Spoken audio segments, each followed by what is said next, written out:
Hello and welcome to episode 69 of Gamers of the Lost Spark podcast. I'm your host, Antony, and joining me this week, it's the other spark on the pod. He's the connoisseur of games, a man whose days doesn't start until he's at least done one eggplant run. It's Mr. Darren Whitten. Hello, how are you doing? I'm not too bad, sir. I'm not too bad. How are you? I'm alright. I'm very well, thank you. What have you been doing this week, mate? Well, this week... Or in the last 2 weeks, I should say. The last 2 weeks, yes. Apologies for no pod last week. Well, actually, this weekend just gone, I had my nephews popped over. So one of my nephews had a birthday. So it was his 17th birthday. So he popped over to Tunbridge Wells, for a bit of a cream tea, and to hang out with cool uncle, which is me. That's me. So they popped over, and of course, it was the first time that they popped over since, PlayStation VR came out. So what I did was I gave the family, so I gave my two nephews, my sister-in-law and my brother-in-law, I gave them the full VR experience. I catered each VR experience to that person, so they all had a different one, so no one would get bored or anything like that. Wow. Did you provide them sort of an order of ceremony as they entered the door? Each one had a laminated card with the courses, the experience, the games as experiences as courses down it. Exactly, I was like the Heston Blumenthal of VR. Welcome to my VR parlour. For your first course, we will have Deep Sea Adventure. So my sister-in-law had the ocean thing. I should have done that. I should have got maybe some ocean candle, some candle from Marks and Spencer's that was very kind of shells or something like that. It was but no. So each one of them had very different experiences. So kind of like my sister-in-law had a very kind of like hands-off but very immersive, which was that descent, the ocean descent with the shark attack, and it was just amazing just to see her kind of get scared when the shark was coming, scream, and it's really funny how people kind of they're in once they kind of get used to VR, which is quite quickly. They just don't care kind of because they're enjoying themselves. They're immersed in that experience. And then my youngest nephew got to play Battlezone.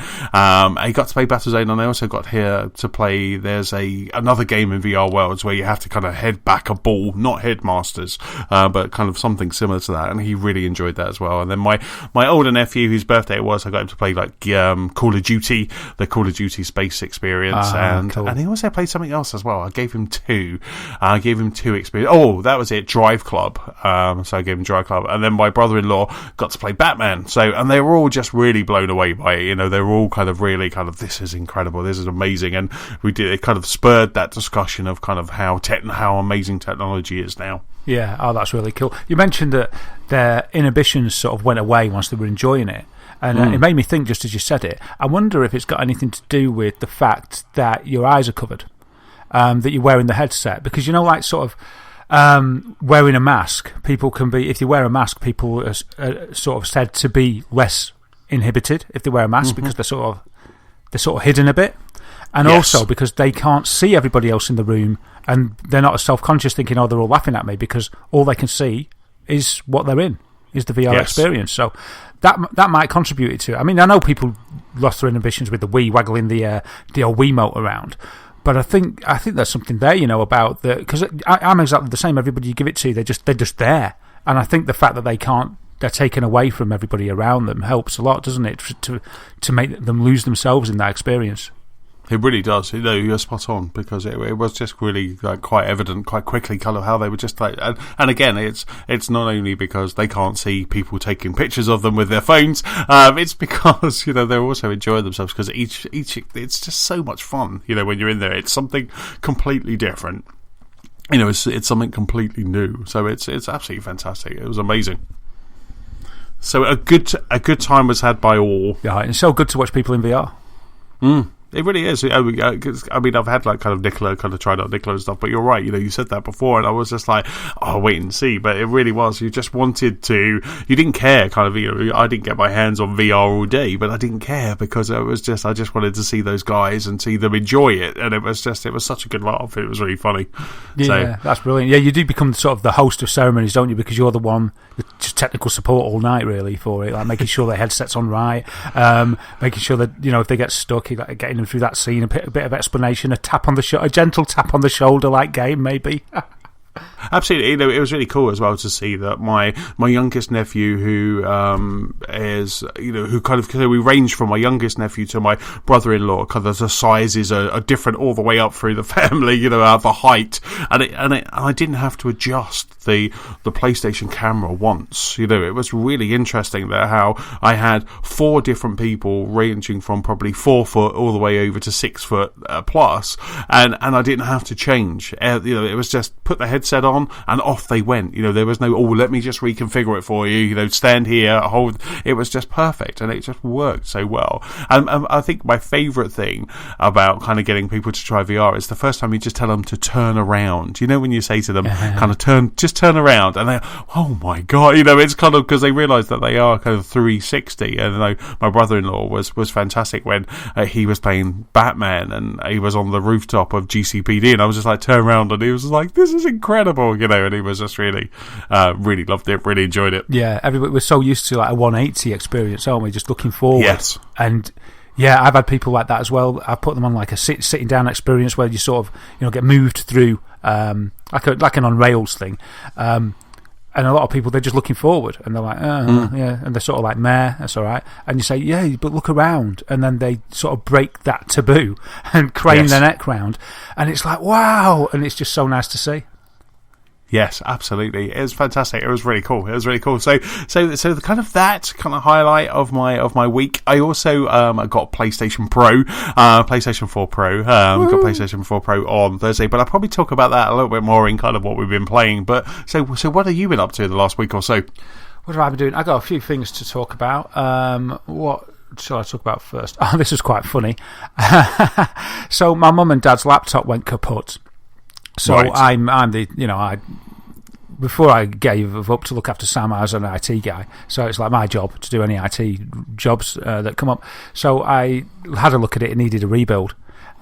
Windows 10 laptop needed a rebuild. Fair enough. That's easy enough, isn't it? I just thought, it's actually got an inbuilt reset anyway in Windows 10, which is quite nice. It sort of creates an image of itself almost. It's like a system restore, but back to the beginning, which is really useful. So I tried that first of all after backing up my mum and dad's stuff, and it was still not good. Whatever they'd done to ribbon it was still there. I don't know. Don't know if it was a rootkit, but whatever they'd done, it didn't go with a standard reset on Windows 10.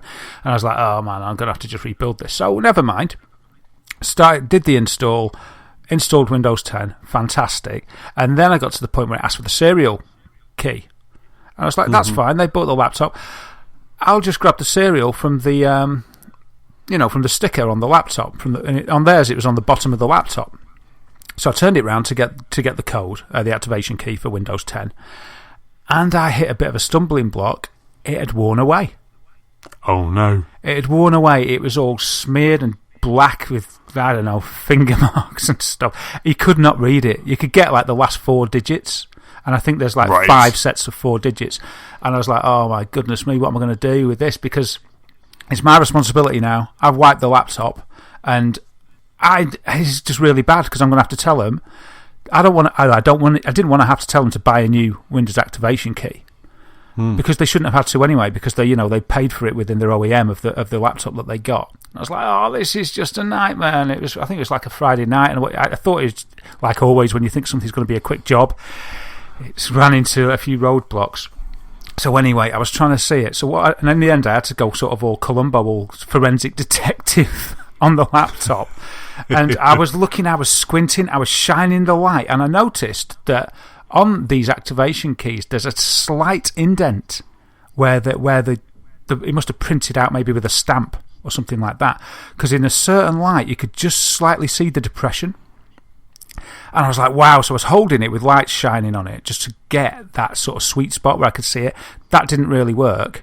And then I was like, okay, let's try something I saw on TV so I got like a crayon and a piece of paper and did that thing, where you sort of scribble over the top. Yeah, like brass rubbing. That's right, like a brass rubbing. And I was doing that, and I was sure that was going to work, and I was going to be like, I am the king, look at that for genius, but it didn't work. But it didn't work at all. It was too small. That was the thing. The activation key was so tiny. But then I thought, oh, hold on a minute. So I got, and this is a tip for anyone, because I did look on the web, and lots of this happens to numerous people. You know, there was quite a lot on Google of people going, "Oh no, activation key's worn away." I got a pencil, and I lightly, sort of with the side of the pencil, just shaded the badge with the sticker on, and it didn't make it visible. But what happened was, then when I got the light in just the right place, the bits of the lead that had just gone into that stamped bit made it show. Wow. But I couldn't hold it in the light long enough to read it, and I was squinting that hard that I was getting confused with what they were. But then what I did was I held the laptop in one hand and I got my camera in the other, I got the light in the right place and took a snap. Right. And that showed up the code. Oh, wow. And I was that's just genius. I was like, that's I was so relieved. And it was awesome, man. It was really awesome. And I found this key checking software that I was putting in all these different variations at first, trying to like crack it, because it doesn't help you get a hacked code, but what it does do is somehow it can tell a legitimate code. Right. And I've tried because there was like 4 or 5 sets of different digits that I wasn't sure of, which basically equaled so many different variables or variations. I was pretty stuck.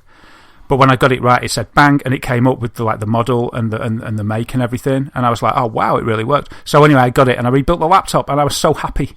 It was really good. Wow. But I thought it was a nice tip. Your parents must have been so proud. They must have been so proud of you. They didn't care. Look at that. I told them, but what? They're just like, because they didn't understand. They didn't understand the gravity of it. I think that's why I thought I'd mention it on the podcast, to get some respect from you for what I did, for what I went through. I'm so impressed. That's so good. Most people have gone, nah, it's rubbed off. You go, you just get another one. Well, yeah. or rank Microsoft tech support. Would it have been registered? Would the code been registered? Well, yeah, but apparently it doesn't matter. Microsoft they won't give you a new one. So Google said, so different threads and forums said, and I didn't actually get to the stage of talking to Microsoft or to Dell, I think the laptop was made by. Right. Because luckily I used the old pencil trick, so I was really happy. Genius. So that was really cool, yeah. The other thing I did that was quite interesting, because as I've mentioned before on the pod and to you, there's several games at the moment that I don't really want to buy, but I just want to play a bit of. And it's been annoying me because I want to play them, but I don't want, I didn't want to really spend 40 quid, 50 quid just to play a quick campaign or just for a go on Horde. I just wanted to have this, I just wanted to, sample it really.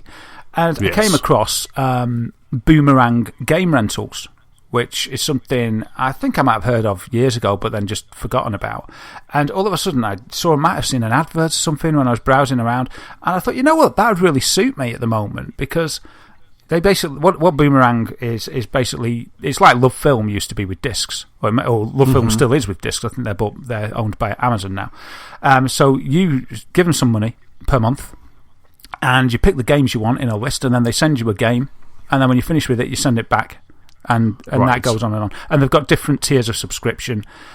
The bottom tier is like £3.99 a month, and that gives you 12 games a year, I think, 1 per month, but nothing newer than 6 months. But, £3.99 a month, you could just have that for a few experiences of old games. I did their premium subscription. The premium one means you can get everything, including new releases. Anything under the premium subscription means you can't get the new releases. So I paid £10.99 a month, and thought I'd give it a go. They do a free trial as well for 30 days, I think. And you can get a few. It might even be longer than that. But I didn't go for the free trial because the free trial prohibits you from getting the new releases. You can get anything. So I think that's anything that's. You can't get anything that's sort of newer than 2 months. Okay, so do they do like PlayStation 4, Xbox One? Yeah, they do. PC and whatever. All the console platforms, even 3DS. Wow, so that's really good. Yeah, so I had a look and I was like, yeah, that's pretty good. First, I started with the free trial, found out the games I wanted I couldn't get them on the free trial, so I just said, forget it, I'll just pay. There's no contract, you can cancel any time. And so I gave it a go. And so they sent me Call of Duty Infinite Warfare. That's the game I played. Wow. And that's pretty good. And I've cleared it now and sent it back, within a week. So that's pretty good. I'm quite happy with that. So we'll see how it goes. I must say, Call of Duty Infinite Warfare was the bottom one on my list. So that was a bit annoying because I wanted Gears of War 4. That was my top choice. Oh, what were my others? But very interesting because, Call of Duty only just came out that week, didn't it? So it came out. Did it come out last week? It was last week, wasn't it? That it came out. Yeah. It came out last Tuesday. Yeah, it did. Yeah, so that's not bad, I suppose. It's just my personal preference that I wanted something else. That's really good. So yeah, so does it tell you what game is kind of on its way? Like, because I remember years ago when I had a Love Film subscription, and I also had bought one for my sister as well. Does it tell you what's on its way next, and you can move things up and down? It's exactly like I remember my Love Film as well. It's just like that. You have they call it your pipeline, which is your list of games, and you can move them up and down as to what priority you want them in. But as I say, because they'll also just send you whatever out of that list is available. Mm-hmm. Then that's why I got Call of Duty, because obviously they had no copies of the other 4 games that I wanted, which I think was like Battlefield 1, Titanfall 2, and Gears of War 4. Yeah, and so what's coming next? As Call of Duty arrived back now, have they shipped your next one? I only posted it today. Right, and then this brings me on to the other point that I've been up to. I've been selling my consoles this week because I decided that I need an Xbox One S and I need a PS4 Pro. I don't know what happened. It's just I woke up one day and I was like, this isn't good enough. I need these new consoles. It's quite funny, actually, because that was in the back of my head that you'd sold your Xbox. When we were playing together on Friday night? Was it Friday night? It was, wasn't it? It was Friday, yeah. Yeah, I'm sure you said at one point, oh yeah, because I've sold, when I get an Xbox, I've sold mine. And I think we just carried, because we were playing Zombies, which we'll get to in a moment. But I just kind of carried on going. And then I think it was like Sunday, I woke up, I was like, I think Darren sold his Xbox. It's just like, so you've sold it even before you've got an Xbox One S. You've sold it. Yeah, because I was so scared. The prices were dropping that quick and are dropping that quick. Right. Like all of a sudden, luckily I sold it on the day that I read reports that Microsoft slashed the prices of the Xbox One. Right. So that you can pick up a brand new Xbox One, same as mine, 500 gig one, for $179.99, I think it was. New. Wow. And that's new. And I was like, crikey, this isn't doing me any favours. And I wanted to sort of make the most money that I can to go towards the next console. Yes. So it was sort of like, panic stations. But luckily, some guy rung up on my advert on that day, which I think was like the Wednesday or something, or maybe the day before we played a Call of Duty on the Friday. And anyway, so I sold that, which is fine. I was like, it's okay, because I've ordered my Xbox One S, and I've got my PS4 to tide me over. Right. But then, and of course, PC as well. Oh, yeah, and my PC and my Wii U as well. Mm-hmm. Yeah, so it's not. And we didn't talk about that. It's all right. Pokken Tournament demo still.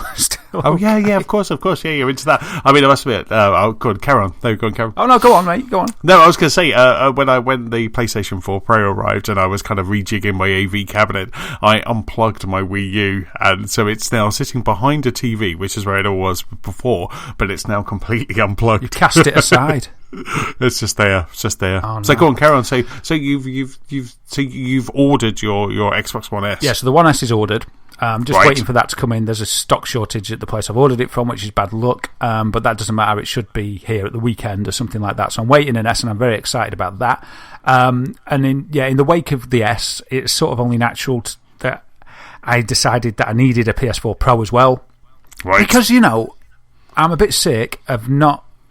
I want to utilise my TV a bit more. This is the thing. You and I, we've both got 4K TVs and HDR. And so I wanted HDR with the S, and I wanted the player that the S provides, and I want the extra oomph that the PS4 can give me, to give me that extra oomph.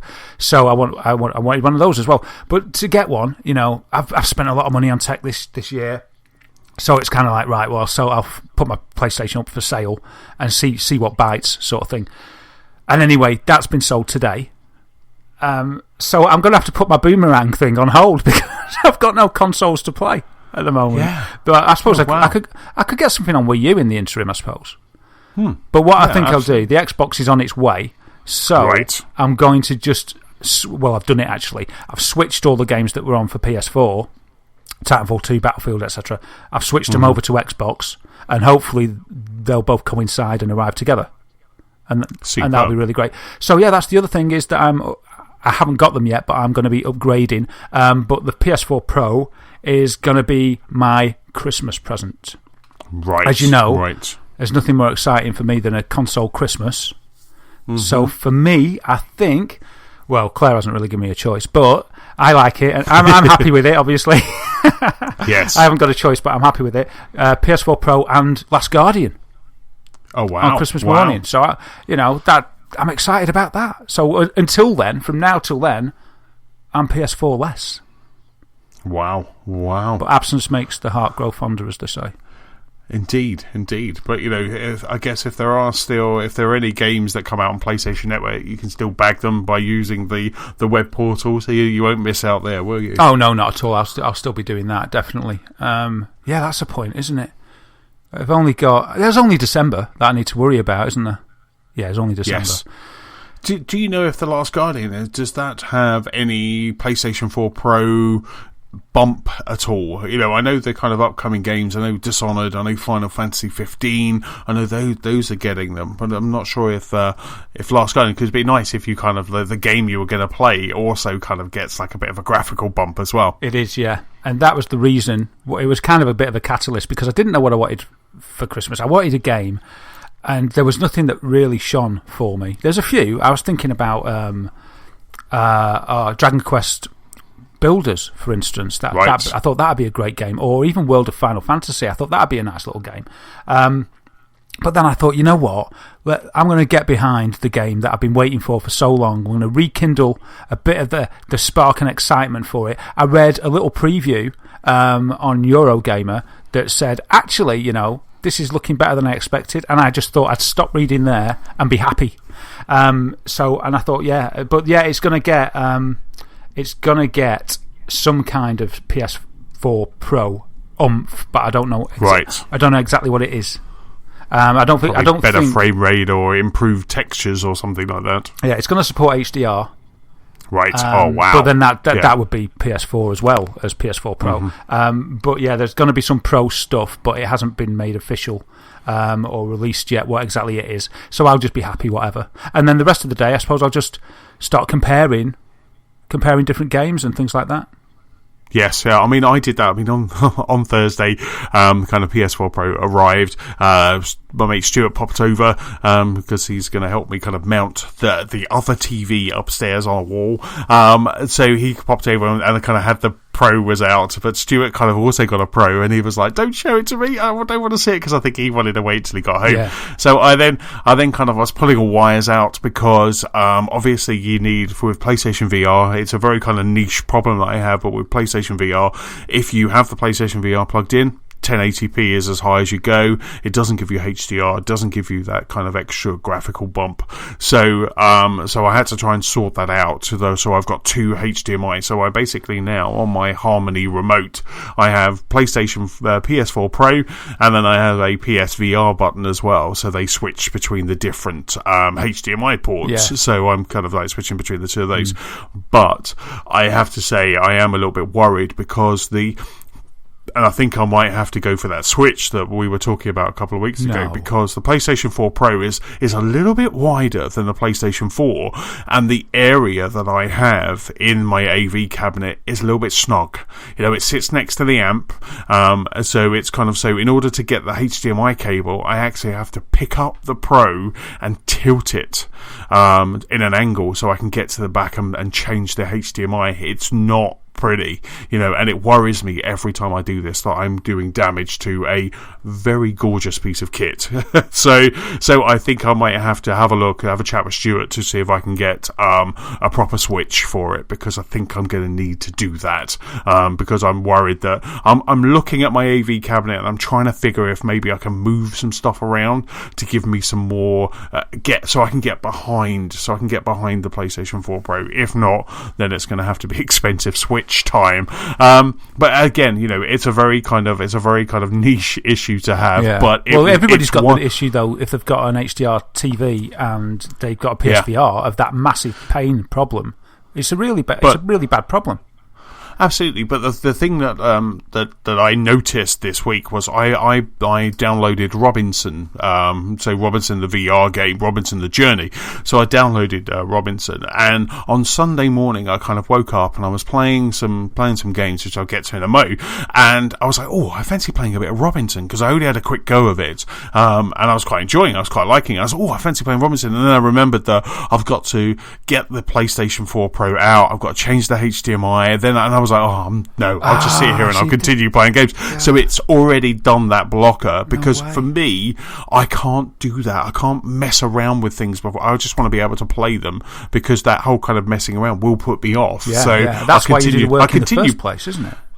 Exactly. So I continued playing 2 really amazing games, but it stopped me from playing VR. So I was like, right, I need a Switch. I need that Switch. But I have to say, the PlayStation 4 Pro, and we'll kind of get to that bit now while we're talking about it, but PlayStation 4 Pro...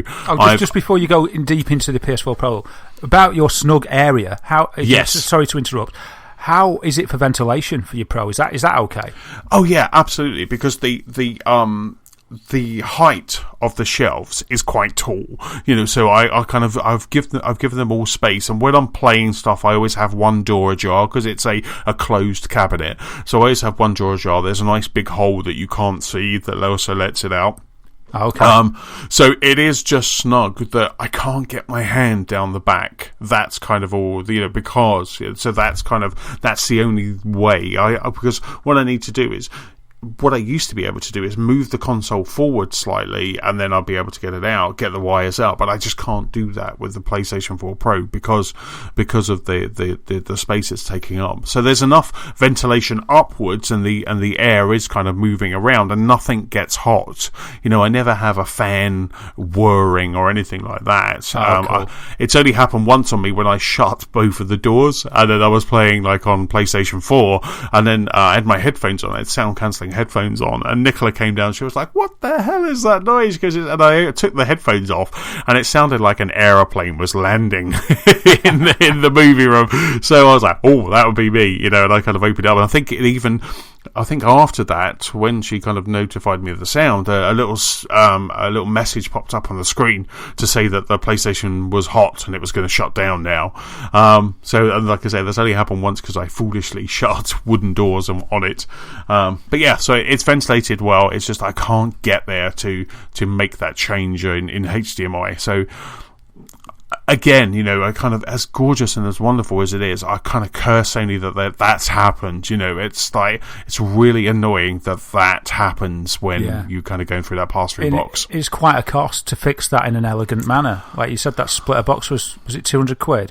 It was like £150, I think it was. But the thing is, as you said, more and more people are going to get both of those things. As Sony want the PlayStation 4 Pro and the PlayStation VR and HDR, because they're selling TVs as well. They want all of those things to take off, but yet all of those things are not talking to each other in the correct way. Yeah, it's not good. Yeah, because they're targeting. If they're going to target people with 4K TVs, then there's at this stage when they're not really that common, then they're targeting people that probably, maybe, would have the disposable income to also get the PSVR. It kind of would follow. It would follow, wouldn't it? So it makes it more of a glaring error than ever. It really does. It really does. And as I say, Sunday was testament to that, because I was feeling quite lazy. I was playing some games, and I was like, oh, I fancy playing a bit of Robinson, and I was like, oh no, I've got to do that. So I was like, no, I won't bother, and that's it, and then I just continue playing other games. Yeah. So it's very interesting. But the PlayStation 4 Pro it's a gorgeous piece of kit. The console itself is lovely. I saw it at EGX behind Perspex. I saw it, but actually kind of getting it, feeling it, and kind of seeing it, it's just such a lovely piece of kit. It's really nice. You get the new controller with the light bar, obviously at the front. So that little kind of slither of a light bar, which so you get that out of the box with the controller as well. So it's very nice, and I've been trying different games. As you were saying, you can go through all these different games. Because it's obviously a brand new console. I think I was talking to you about shall I plug them both up with an Ethernet cable, or shall I just download? And what I did was I decided to just download all of the games, like all of my games library. But what I did do was I just kept throwing discs in. So I've got a few discs such as like Last of Us, Ratchet and Clank, some of those games. So I just kept putting discs in, because all you need is you put the disc in, it kind of does this quick 2-second thing, and then it goes, oh, right, I'm downloading that patch for you. And then at one point, I think I had about 6 or 7 patches, plus about 15 games all downloading. So the first night that I got the PlayStation 4 Pro, I managed to play Titanfall and have a look at that, and I think I played might have been Call of Duty as well, but the rest of the games I was just kind of downloading and just kind of waiting for them to download. Yeah. Did you see a difference with Titanfall? Because you played a bit of that on the base PS4, hadn't you? I really did, and also over the weekend, I popped it in whilst the PlayStation, through the PlayStation VR processor box, and then put it back in without it. And I do notice. I know people are saying there's been some reports that are saying it really does kind of show the kind of nice textures, really does improve the resolution, improve the textures, and also the frame rate. And I am really noticing this, especially with Call of Duty. Call of Duty looks amazing. It looks incredible running on the Pro. You've got this kind of locked frame rate, the resolution's really high, and I noticed those on both kind of, like I say, on Battlefield, on Titanfall, and also Call of Duty. Looking at Uncharted 4 with HDR is a glorious thing. Ratchet and Clank HDR, and again, these can be run if you have a HDR enabled TV on a normal PlayStation, but Ratchet and Clank and Uncharted 4 are 2 games that should just showcase how amazing HDR is. Wow, sights to behold. It must be so frustrating for Sony and for a lot of people, including myself, that we can't actually just go online and see that, because there's so little 4K HDR content out there, really. I suppose it'll get there, won't it? YouTube will probably jump on the bandwagon. I think YouTube maybe already does do some HDR, but it's not a common thing that, you're not going to go to some website about gaming, even from Sony, and see a full 4K HDR stream, are you? No, and if you haven't got an HDR TV, you can't see it anyway. Well, exactly. Or an HDR kind of screen or a monitor. This week, YouTube activated HDR. So we had 4K previously on YouTube. If you've got a 4K TV or 4K monitor, you'll be able to see 4K. But this week, HDR content became available on the YouTube app. Oh, fantastic. So through the Pro and the Xbox One S YouTube apps, I wonder if that will reflect through them. Yes, absolutely. So, I'm really happy with my purchase, because, like you, it's kind of, I want to make the most of my TV. I want my TV just, my Blu-rays now are HDR Blu-rays. My Xbox One gaming, where possible, is HDR gaming, and also, PlayStation Pro just really does improve these games. It really is giving an extra kind of bump to these games. I was playing PlayStation Worlds as well. That got an update for PlayStation Pro. I didn't notice a huge difference on VR.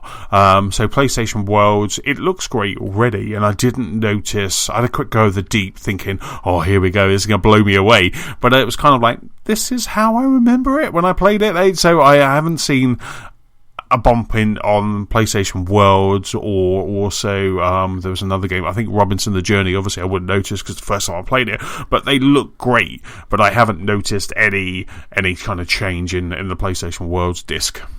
Yeah, and that's the thing, because we're not sort of doing this professionally. We haven't got, we're not going to have side-by-side comparisons. We can't really do that. So everything, once I get my Pro as well, we will only know that version, really, won't we? Yes, yeah, absolutely. So that's Call of Duty for me. I only know the Pro version. So, and that is bloody shiny, and it's really, it's not HDR. So Call of Duty is just increased resolution, improved textures. That's kind of what you're getting from the Pro with this, and it's it's lovely. Titanfall really does look incredible. Yeah, I played First Light with the HDR update on the base PS4. Because I wanted to check it out, see what happened. I actually had a lot of faffing around with that, because when I activated it, first of all, sorry to digress slightly, but it's a bit like you with your having to buy a Switch, except this isn't anyone's fault. That is Sony's fault. This isn't really anyone's fault, but just technology and things getting old. But my amp, I bought it, bless its soul, it's done me well. I got it in 2011, 2012, and it's done me so well. And when I bought it, it was 4K ready. But obviously that was 4K from a long time ago. And it's been fine, because my consoles have been 1080p. But it won't pass HDR. And so I was trying to work out how HDR activated on first light, and I had got the option on the PS4 on automatic and all the rest of it. It just wasn't. There wasn't anything that I noticed. There wasn't any perceivable way that I could tell if it was there. I was like, is it on? Is it not on? But I could check my TV, and the TV didn't go into HDR mode. I was like, oh, this is dreadful. Then I thought, oh yeah, it's probably the amp, because it's an old amp. It probably can't pass it through. And I was kind of like, didn't want to admit that to myself, but I thought, when I thought it through and thought about all the other things that it could be, I was like, it's got to be the amp. So it's simple enough to find out. Took the PlayStation off, plugged it direct into the TV. Boom! When I loaded first light, it said now going to go into HDR mode. So it was my amp that was the blocker, and that's fine. Well, it's not fine, because it means I need a new amp to get everything nice again. But at least I knew, everything was working fine, and it was the amp, and the amp's 4 or 5 years old, and it wasn't. It's done well. So then I activated the HDR mode. When I did activate that mode, because I just used a spare cable that was out of the TV that's actually I'd configured it for PC input rather than gaming, and I didn't think that would make a difference. But when I put it on and activated the HDR, all of a sudden it went really dark, the game. I mean, you could barely read the menus in first light. Wow. And I was like, what? This is my TV broke? Does my TV not do HDR? Oh, let's troubleshoot some more. Come on. So then after a little while... It's almost like being on a PC, isn't it? It absolutely is. So what I did with that one is I was like, this can't be right. I did some reading on the internet, did some research, and what I did in the end was I found that the PC mode that I'd put my HDMI input, that I'd set it to PC, doesn't have any processing or something. So I thought, I'll just switch that to game. I switched that to game, and it brightened it up. Oh, wow. Secondary, I went into the options on the PS4 in the menu for the video settings, and instead of having the RGB set to auto, I set that to full. And once I'd done that, it brought it back, and then I could see the actual HDR. So then I was happy. But because I was on the base PS4, it didn't really change the graphics or anything. It obviously didn't boost the textures, and I was like, trying to see it. I was like, I want to see it so I know that I've seen it.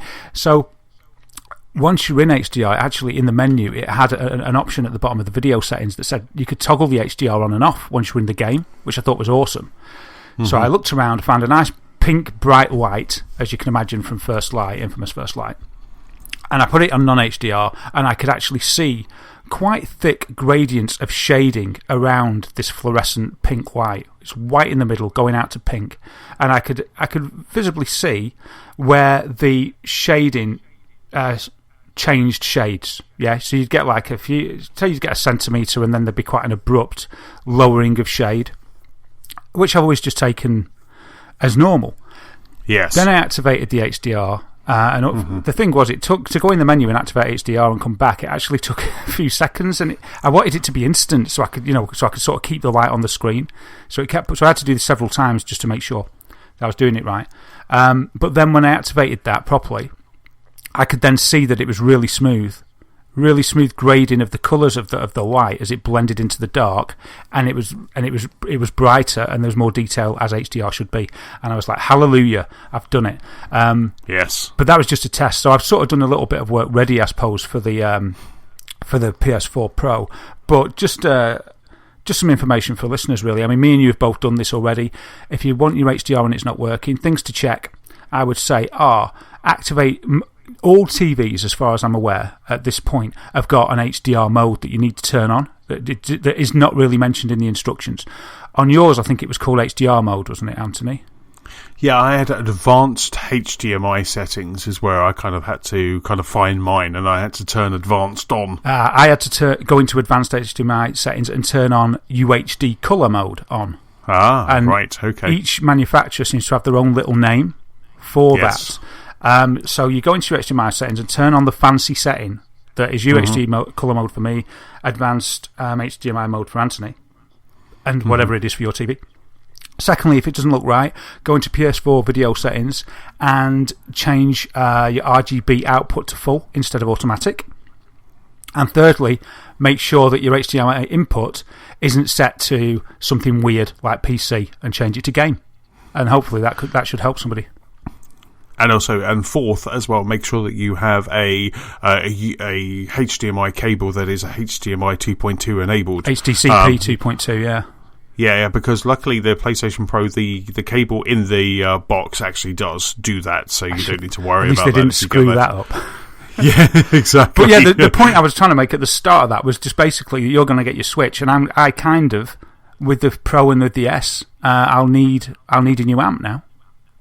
Yes, yeah, I mean, which is exactly what I had to do, wasn't it? You know, my Sony amp was 4K enabled, but it wasn't HDCP 2.2 enabled, because it was kind of back in the day when they were making up what 4K was. Yeah, that was just a glint in whoever's eye. Exactly, they're like, yep, that's it. We're not going to buy what's this HDCP 2.2 malarkey? We're not going to buy that. Don't worry, but no one's ever going to go with that, and they went with it. 1.4 is all we need. So my amp was almost the Betamax of the video race. So that's why I had to upgrade my amp. It's annoying, isn't it? It really is. Sorry, go on. No, I was going to say, it really is, because you'd expect things to just work, wouldn't you? Yes. You know, it says 4K enabled, you'd expect that to be good enough. But obviously, it's very early adopter. These are early adopter issues that you often find with things like this. So it is very much, it's annoying and costly, but it is very much we're buying tech whilst the industry is still kind of deciding what the spec should be. But we don't get a beta test allowance. No. And we are, in essence, because it's the consumers that flag all these problems up. You know, as an early adopter, you are, in essence, beta testing everything, because we're the ones trying to cobble together all these bits of kit and then flagging it up with whoever. And it's like giving an easy ride to the later people. You know, it makes me wish, if you did wait 6 months and everything just works, it'd be nice. But I kind of enjoy it. As much as it frustrates me, I kind of enjoy that troubleshooting business.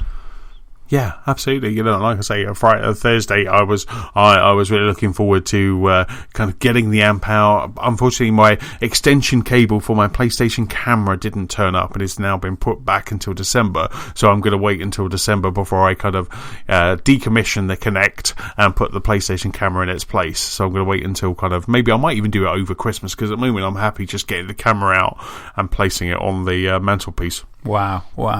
Well, with all the talk of PS4 Pro doing 4K, and the S does 4K output with Netflix and what have you, and it does HDR, I thought I'd do a little bit of research and just get some information on what exactly 4K is and stuff. Because we bandy around the word quite a lot, and I thought to myself, Daz, do you actually know what 4K is? And I challenged myself with a few questions. For instance, I got myself confused in this. To any AV aficionado, this is going to probably sound completely ridiculous, but I started to think, well, why is it 4K when 2160 is only 2 times 1080? Yeah. And it was at that point that I decided I needed to find out a bit of information about it, because I didn't want to come on the pod and start talking about stuff and get it wrong. So I did a bit of research. So would you like... I put this together. I spent some time and put some information together, and this is my look at 4K and the PS Pro. Okay, the PS4 Pro. Okay. Would you like to hear it, sir? Please say yes. Please say yes, because it took me a while. Now, it should all be accurate, because I checked it all out. And it's not just from me. I've sort of checked sources and stuff. So I'll tell you. I've bullet pointed it, so I'll go through this, and you probably know a lot of it already. But I thought it'd be helpful to just air it. The listeners might like it. They might be bored by it, but we'll go through it anyway. I like this sort of thing. So I would like to hear someone tell me this definitive stuff. So I'll go through it. So if you're sitting comfortably, Antony, I'll start. So this is about 4K. Now, 720p and 1080p were named because of the count of pixels on the screen from the top to bottom. Yeah?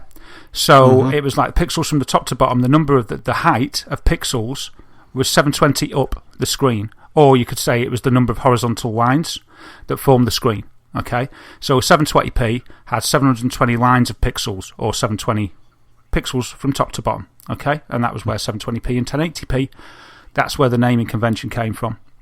4K was originally a commercial term, and it was a change in naming convention because 4K was talking about the whole amount of pixels across the screen, rather than the lines from the top to bottom. So it was talking about going across the width of the screen instead of the height.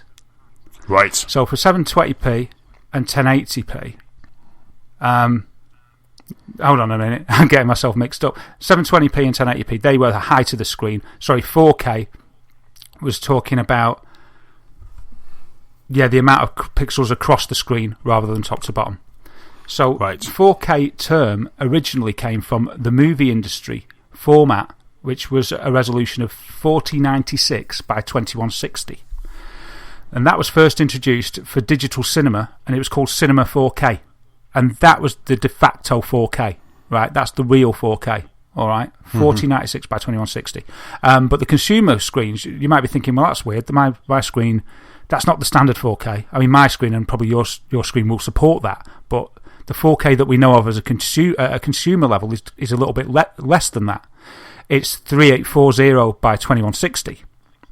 So that's the consumer 4K, 3840 by 2160. And though, as I say, the screens that we've got may support the higher format, the Cinema 4K, really it seems that most 4K, the standard that's been adopted for consumers is the 3840 by 2160. That resolution, it's not the same as 4K because it's less, so it doesn't equal the same amount of pixels, but it is exactly 4 times the resolution of the 1080 resolution. So I think that's where the times 4 came in. Gotcha. And it sort of got adopted as 4K.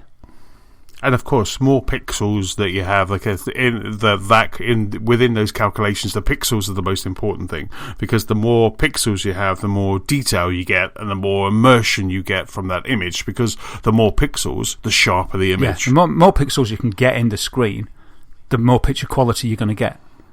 And I believe they've made, because of 4K screens, the advent of it, they've actually made the pixels smaller than they used to be. Because if they didn't do that, the screens would be too big. That's what a guy in a TV shop told me. So I haven't actually verified that online. Just a little bit. That's an extra tidbit for you. Okay. So the resolution that's 4 times 1080, which is the one we all use, 3840 by 2060, that's commonly called 4K, even though it's not exactly 4K. That's why a lot of the manufacturers use other terms for it. So they'll say 4K, but they also call it, the proper name's probably Ultra HD or UHD. Yeah. So that's what it actually is that we've got, but it gets called 4K anyway. So that's when you're talking about 4K, you're talking about 3840 by 2160 if it's a consumer set. That's really the standard, but it's actually going to be like UHD or Ultra HD resolution that you're talking about, which is just a tiny little bit less than proper full fat 4K. So then you've got HDR. So HDR gives us a wider range of colour than screens have ever been able to deliver before. It also gives us a greater brightness and better contrast along with deeper blacks, giving greater detail in brightly lit areas and in dark areas too, where before it'd be you'd lose some of that detail. You wouldn't be able to see it because your screen couldn't render that picture within the dark. But now with HDR and its wider gamut, it can. There's also standards with HDR. It's been up in the air for a while, a standard, but they've recently settled on one, for now anyway. So if you want to future-proof yourself as much as possible when you're looking for a set, at the moment there's been a standard agreed on, which HD Premium, they stand by an HDR standard. So if you're looking for a TV and it's got this logo on it, HD Premium, and it's all nice and pretty with like a little rainbow sort of colour on it, you should be future-proofed as much as you can. From time of podding, anyway, until next week if they change the standard. So that's about 4K and HDR. So what about PS4 Pro's 4K? So some, but not all games, run at native 4K. So native, would mean full 4K. Mantis, Burn Racing and Skyrim Remastered are examples of those, so it can totally do it. But it seems that for other more demanding games, your TV will recognise them as 4K, and they're going to look better. But it's a mixture of different processes that the developers are going to work with, that Sony have provided, that they can work with on the machine. So you've got upscaling and you've got Sony's checkerboard technique, which gives the picture a better resolution than it actually should be, if you like. So you're getting you're getting upscaled 4K images, but that's not going to be just upscaled in a lot of cases from simply 1080, and then that's using this checkerboard. It's not just like a 1080 image that's then checkerboarded to create a 4K image. The base image for checkerboarding, I think, has to be half of 4K anyway to start with. So you get it when you get a checkerboard 4K game. Mm-hmm. I believe that the baseline is going to be double 1080, so it's going to be sort of like 2K anyway, or twice what the base PlayStation can do. And then the checkerboard effect is bringing that up to 4K. So for some games that adopt that, it's not going to be native 4K. It's going to be this checkerboard 4K. But that's okay. It's still like twice as much as a PS4 can do, and it's still the most powerful console on the market. These techniques that they use will probably improve over time as well, because the developers got to get to grips with these new techniques. And I read a Eurogamer article about Call of Duty Infinite Warfare, and they said that the techniques handled varied while they were benchmarking the game. So 1 minute it was checkerboarding, then it would be native 4K, and it ranged, so it was doing whatever was best for the scene in question. But they said it was pretty seamless. They couldn't see that happening. It was only because they were testing that they could see it.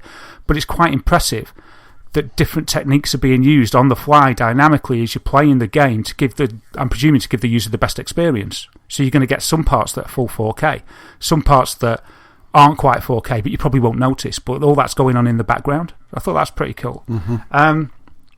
So the improvements, even though it's like every game isn't just going to be bang 4K, it's like full fat 4K.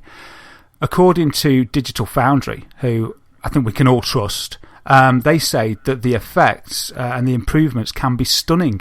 And they say that the fact that we're getting this kind of performance out of the Pro for just the price of £349 is amazing. And I'm inclined to agree with them because, I mean, you can get a graphics card for 350 quid on its own, and that might just do 4K.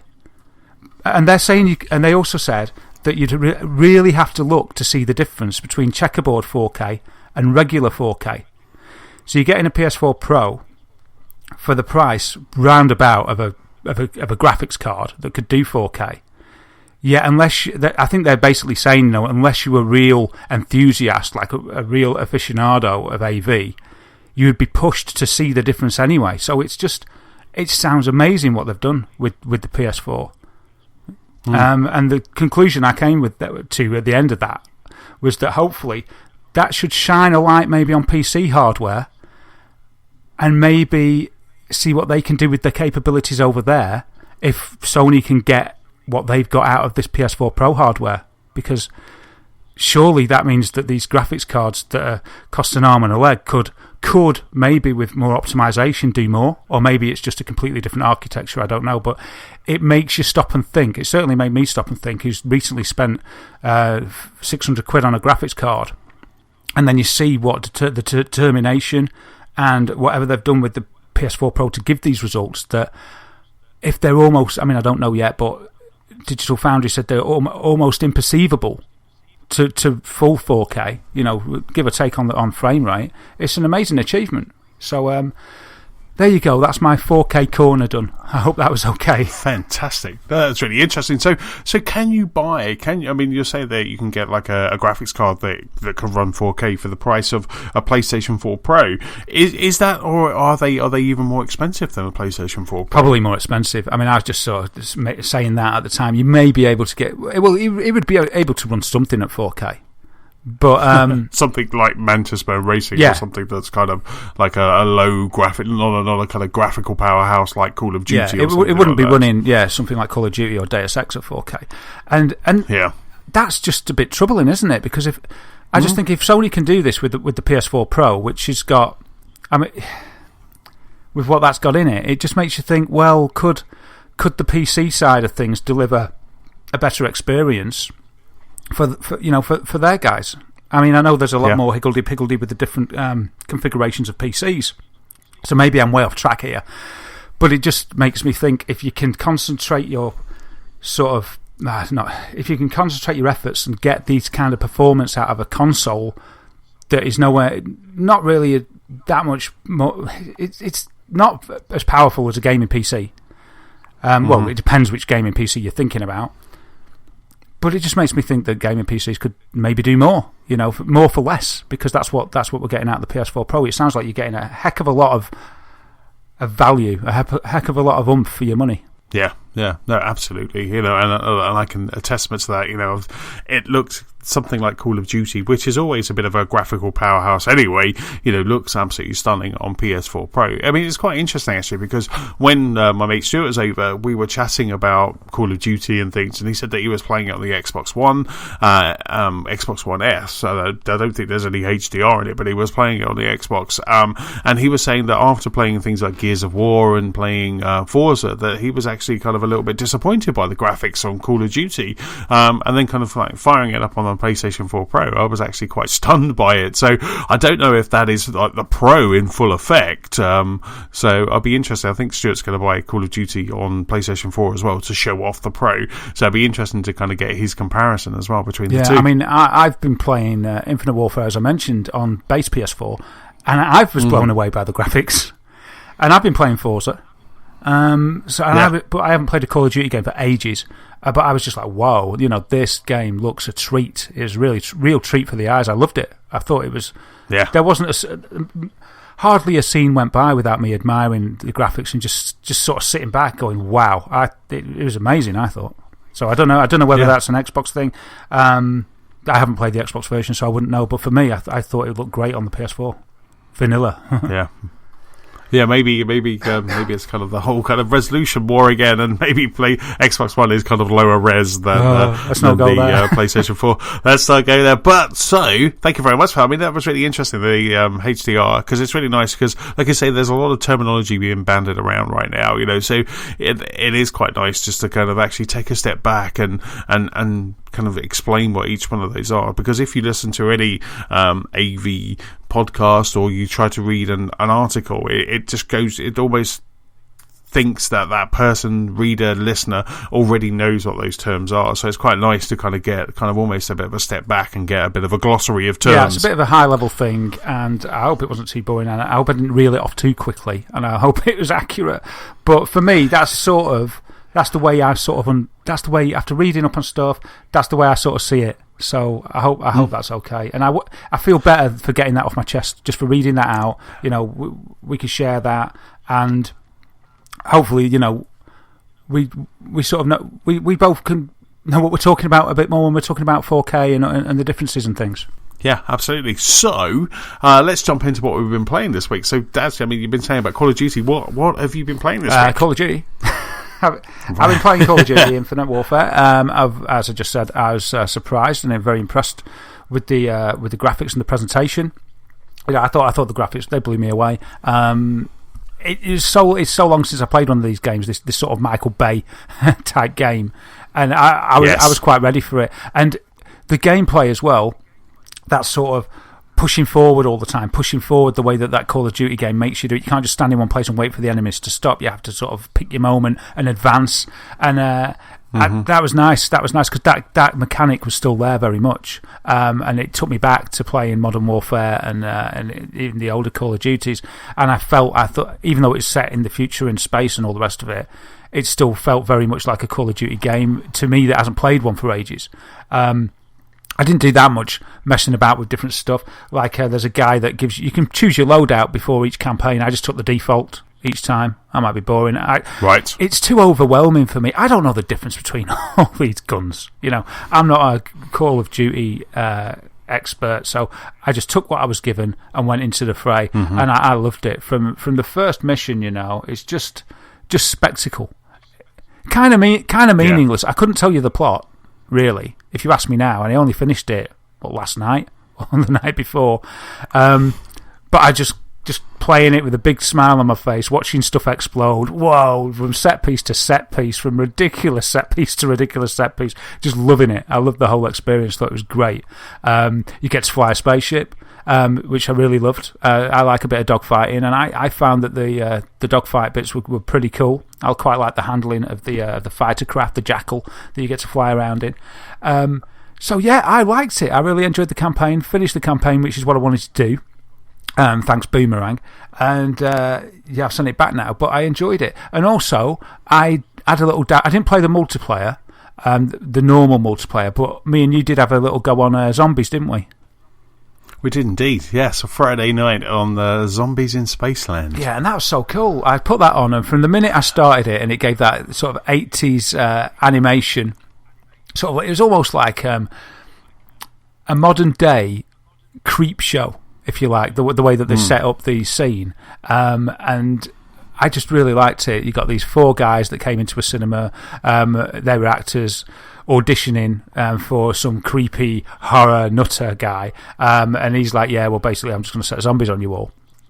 And from the minute it started, I just thought it was great. And I'd never played zombies before. I know it's been going for years now. I've never got into it, but I could see the attraction. And we were totally enjoying ourselves, weren't we, on Friday night? It was good. It was so much fun. It was so much fun. Apart from I was a bit scared by the clown level. You know, when those creepy zombie clowns came running at you, that was just like, that was the level. I tell you, every time that happened, I had goosebumps. You know, I would run screaming so I could get myself I had nothing to come behind me, so I'd get a wall and kind of just dig myself in there. But it was so much fun. I love when you shot them and they kind of made that noise as well. That just and I was just like, oh, I love this game so much. Yeah, no, it was really good. I really enjoyed it. I had a blast playing that on Friday with you. It was really good. I thought we were doing quite well as well. We were getting through. We were doing some stuff. But it's so convoluted, though. I mean, there was that point where we kind of kept unlocking different areas, and then we were like, what are we doing? We're like, we don't know. Just try and find some power or something. Yeah. And it was really good. It was just crazy fun. And I would think maybe like with 4 people, I think that would be just like hilarious. But I really enjoyed it. It was really good just to kind of play some multiplayer. It was cool, and it was great for me because I don't play multiplayer very often, and it was really awesome. But yeah, it's like restore power to the park. How? I found one generator, but it didn't matter, did it? It was just good fun, getting used to the mechanics, and we were both learning all the time. It's like, oh wow, we've got these cards now. What do we do with this? What do we do with these tickets? Oh, you can buy new cards, you can do upgrades, and you can tell the way that it's built is that you can just, the gameplay, the layers just build on and on and on, don't they? So they can keep you hooked in for a long time. And it made me understand, you're kind of getting 3 games there, aren't you? Because you're getting the campaign, you're getting the standard multiplayer, and you're getting zombies. And, you know, standard multiplayer and zombies, they're all different experiences. So that's what you're getting for your money, isn't it? You're getting 3 different experiences. And if you're interested in all 3, then the game's a steal. It's a good. The production values are through the roof as well. Yeah, I mean, for me, Call of Duty is always about playing that Michael Bay campaign, having a bit of fun with zombies, you know, if I can find, because trying to do zombies solo is just crazy. You know, you only last a couple of waves before they kind of just pile in on you. So it's always kind of campaign, playing a bit of zombies, and then, as I've said before, you know, then I kind of take it back to game and just kind of trade it in. But yeah, you're right. So kind of for me, I'm ticking 2 out of the 3 boxes, but that's enough. You know, that is more than enough. You know, not jumping into multiplayer doesn't matter to me. I know there's a huge following behind that, and it was quite interesting to see my nephew when he came over on Saturday. First thing he did, jumped straight into the multiplayer. Actually, first thing he did, and he knows what he did, and it was wrong. He then adjusted the sensitivity on my settings. Whoa. So I tell you what, he's really kind of like, you know, kids today with their fast twitching and all of that malarkey. He was because I picked it up on Sunday and I thought I'll have a quick go of Infinite War campaign. Press left and I almost span round a couple of times because it was just like the sensitivity was insane. Wow. So I sent him a message going, oi, because it was like he did that. The first thing he did, I was like, stop messing with the controls. Now I don't know kind of what the default controls are anymore. So I was just like, is this right? Have I got it right? You know, and it was just hilarious. It really made me laugh. He did chuckle back when I told him off via a tweet. Oh, brilliant! And did you watch his skills? Did he do well? Oh god, he played the Modern Warfare. We had a quick look at Modern Warfare because he and his dad really like Modern Warfare, and we did the opening level. You know, when you run the gauntlet, and it was insane what he did. I think, you know, the Infinite War or the IW, the studio, their best is like 15 seconds, and Will was like clocking in at like 17 seconds or 18 seconds, and the way he was playing it was just totally different to the way that I was playing. I'm like kind of going through that gauntlet, kind of getting probably about 30 seconds or something like that. But the way he was playing it, he wasn't even looking. It's like flashbang, throw, run. Oh, I'll turn around, shoot a couple of those, and I was just in awe at how he was playing that, and also how he was playing the multiplayer. He got me a couple of trophies when he was playing the multiplayer because it was just like, I was like, wow, it was just incredible to see. Oh, brilliant! Yeah, I was watching my nephew and I think it was a beta for this one actually, and they were round when the beta hit, so I downloaded it and I had to go. And I was just pathetic because the beta was like multiplayer only, and then Lucas jumped on and he was just hot, man. And I was watching him and I was thinking, oh, I'm best at games, not you. But I obviously wasn't, because he was like really good and I wasn't. It's like a completely different game for me. When I'm playing kind of any first-person shooter, I'm kind of, I'll kind of get into a nice place, I'll run it in cover. But when you just saw kind of Will play like Call of Duty multiplayer, he was just running around constantly. He was constantly moving, and so was everybody else. They were just constantly moving, just constantly kind of darting all over, really kind of quick reactions. And I was like, no wonder I get smoked every time I go into a Call of Duty multiplayer game, because if that's what my opponents are like, So it was really interesting to see the kind of difference between the two play styles. Yeah, absolutely. Yeah. So I played that and I really enjoyed it. It's good. As I say, mainly campaign for me, but Zombies was really cool too. Makes me think that could be worth more of an investment of time, especially if I was going to play more multiplayer. It's really good. You can play it solo as well, but it's pretty hard. It's just not as good. But you mentioned that there's going to be a time when Call of Duty, when Activision start breaking these down to their individual components. That you're kind of like, Call of Duty will come out, and you could, if you wanted to, just buy the multiplayer. Or you could just buy Zombies, or a mix and match of either one of those three. Yeah, I think there's an opinion piece to be written there. Because I think that's such a great idea. Because there's so many games that are built up of, 2 or maybe 3 different facets. And if you could just buy the bit, either get the whole lot for full price RRP. So let's just imagine that the RRP was 50. But you could buy, and say there was 3 bits in it, you could buy the bit you wanted for 20 quid. Because I'd do that. Like with Gears, if I could just buy Horde mode, for instance, for 20, I'd be quite happy with that.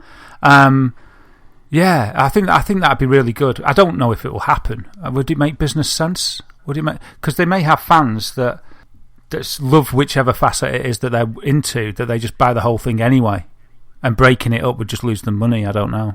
Yeah, no, absolutely. But yeah, indeed, it's interesting because for me, it's always, that's the first thing. I go straight into the campaign on Call of Duty. But you're right. Maybe if they did that and separate, there would be a whole fan base that would just jump straight into the campaign. So they're losing £20-30 already. Yeah. Or the majority, all the multiplayer people. I think that's probably the majority. They'd all just, but then they'd make it back on the map packs. The map packs. Mac packs. Yeah, you're right. They could just increase the DLC costs, couldn't they? Yeah, absolutely. Yeah, it's a good thought, though, isn't it? There's so many games they could do that with. Yeah. So yes. So what else have you been playing? I played. Oh, you're not going to believe it. I've completed Everyone's Gone to the Rapture. Yay! Yeah. What did you think? Bought it on release. Completed it a year or so later. I loved it. If I had a nickel for every time that I sort of leaned back in my chair and sighed and said, "So beautiful," just looking at the scenes. It's beautiful. It's such a nice game. I know I harp on about production values, but man, this game is beautiful. Just taking us out in the beautiful, bright English countryside without it raining for pretty much the majority of it, which is rare in the UK. It's Friday night, winter, dark outside, playing that. Oh man, it was beautiful. It was really nice. I enjoyed it. I really enjoyed the story. I enjoyed the pacing. It was a nice change. And, I like these walk 'em up games. I like walking simulator games. I really like them. I've been a bit ruined, I think, with sort of Life is Strange, even though it's not really a walking simulator, but for the emotional engagement, nothing really quite gets me like that anymore. But so I kind of wish that I'd just finished it in the beginning when I bought it on release. But yeah, I really liked it. I really liked the way that the story progressed. And, it wasn't too long a game to finish. I think it took me about 4 hours. So yeah, just really sort of sedate, beautiful, great story. Yeah. Wow. I liked it. So I got that done, and I was happy. When I finished with it, I was just like, oh, because it's been like an albatross around my neck, because I like to finish games. And that one had just gone out of my sort of gone under my radar, and I was glad to get it done. So that's cool. And, you know, if I think at time of podding, it's still free to download on PSN. So get it, you know, it's worth a shot, and it's just, even if you've never played that type of game before, it's just worth going in there just for the graphics. It's absolutely beautiful. Yeah. The graphics will get you in, and then the story will hook you, and you'll have a great 4 or 5 hours on it. It's brilliant, you know, and you can't moan for free. It's absolutely fantastic. It's worth full price. I paid full price. So yeah, completed that at long last. Then I had to go on Trackmania Turbo. They've made it compatible with VR. It works on PSVR, Oculus, and HTC Vive. So there's a demo. So I had to go on the VR demo for that, which I thought it was like, hold on a minute, I'm going to be barfing all over the place. I was going to say, how does that work? Well, it doesn't seem to have a cockpit view. It's very much just that you play the game. Even the levels that you can play in the demo look like they're specifically built for VR. So maybe they've taken into account a bit of that motion sickness. But as for the actual playing the game, you're in VR, but you're still looking down on the car. So that you can't change the view to be inside the car, which I thought would be a natural thing to probably add. But they haven't done that. Maybe that'll come in the full version. I don't know. But as far as the demo was concerned, I pressed every single button on the pad several times to try and switch the view, and there was nothing that switched it. So you hover above the car, and you can look all around, you know, just like you expect. And yeah, it's pretty good. The cars control well, they handle well. The frame rate on my PC, it didn't do any adjustments, just played it all on default. That was really cool. The only downside for me with that demo was I had to download Uplay to play it. It made me download Uplay and create an account and jump through a few hoops to have a go. But that's okay. That was okay. So that was good, you know. If you've already got the game, I think that extra layer will be added on for free. Right. Okay. That's really. Yeah, I think it's a free update on PlayStation VR. Yeah. Have you got the original? Did you get Trackmania Turbo? I haven't. No, I only played the demo. I played the demo and unlocked some achievements on the Xbox. I would have, but I didn't buy it. I think something else came out and I didn't buy it. That does happen. Maybe there'll be a demo on PSVR as well. I don't know. I should check that out and have a look because it sounds like it could be a ton of fun. It is. It's good fun, and it's kind of tempting to get it because it is a lot of fun. So that's really cool. And the final game that I ended up playing, I wasn't expecting to play this game, a game that's won an award for having the worst title of any game. But my mum and dad were coming round for dinner on, I think it was Saturday, and my dad went, hold on a minute, I've got something for you. Out he went to the car, and he walked in with a plank of wood. And at first I was like, what are you doing with that? Are you going to do me some decorating? And then it clicked, and I remembered that I'd shown them a few weeks previous some video footage of people playing Richie's Plank Adventure on VR because it was amusing. Now, have you heard of Richie's Plank Adventure? I haven't, no, but I'm Googling it right now. Well, it's pretty awesome, and it uses, I think it's only out on Vive, and basically the premise is that you go into a lift and you go up high in a skyscraper to the top floor. Well, actually, it's not quite the top floor, but it's very, very high. And then the doors open onto nothing except a plank that goes out of the elevator into the ether, into the world, you know, hundreds of feet above the floor. And the idea of the game is just to step out onto the plank and see if you can do it. Now, I'd heard about this game and seen some hilarious YouTube footage that I showed my mum and dad because my mum was quite partial to a bit of Vive. And I said, Mum, look at this. You know, you were scared by the Brookhaven experiment where they were all shooting, the zombies are all coming at you. I said, just check this out. And the clip that I showed her was this guy's girlfriend playing Richie's Plank Adventure. And basically what you see on the video is she's got the headset on and what have you, and she's got the controllers in her hand, and there's a plank on the floor. because that's what the game recommends. Because you actually put a plank on the floor, and the game allows you to measure where the plank is in the room and the thickness and the length of the plank, so that it's exactly the same in the game. So when you step forward onto the plank in the game, you feel the plank under your feet. And you raise the plank up with a book at one end, at the end, the starting end of the plank. You raise it up on a book, quite a thick book, and then you get these instructions off the website of how to prepare the plank, and then you put sponges on the end of the plank and in the middle, which may give it some wobble, and but make sure it doesn't topple. Okay. Right. So I showed my mum and dad this clip, and this woman basically, when you're watching the video, it shows a bit of what's happening in Vive 2, which is that she's looking out of a lift door, just suspended at hundreds of feet above nothing. But see, in real life, she's got one foot on a plank and she can't move, and she's just saying, "I can't do it. I can't move." And she's like, she steps off the plank, she steps on the plank, and I said, "Mum," and because my dad hasn't had a go on VR yet, he's got some kind of aversion to it, and I can't get a straight answer out of him as to why. I keep trying, but he's getting annoyed with me now, so I've had to leave it. But in he walked. Just gotta let it go. He's like, "Will you let it go, Darren? I just don't want to have a go." He's scared. You're scared, Dad? Come on, have a go. So when he walked with his plank and it clicked, I was like, the plank from the video. And I was like, right, I'll have to get the game now. So I went on Steam and I found Richie's Plank Adventure and bought it. It's only like £5.50 or something. Downloaded the game, set it up. Really easy to do. Put the plank out in the lounge, looked on the web, got the guide, raised the plank up on the book, put the sponges on, and set it up. And then it was like, right, let's have a go. So I had a go first, and you're on the ground floor. You're in the lift. It starts you off. You're in the lift, and there's a few different buttons, and the top button is plank. So you press the button to go to plank. Up it goes. Nice elevator music. Then it opens up, and there it is. The plank's just out there, and you step forward, and because of the setup that you've already done, you step onto the plank, and you're actually stepping onto a plank that you've got there in real life.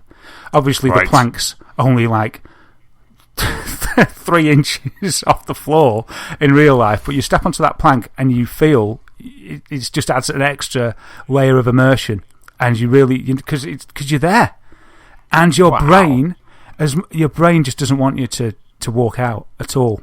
I actually got to the end of the plank and walked back because I just decided to suspend my belief. Actually, I'd suspended my belief in VR and just thought, I can do this.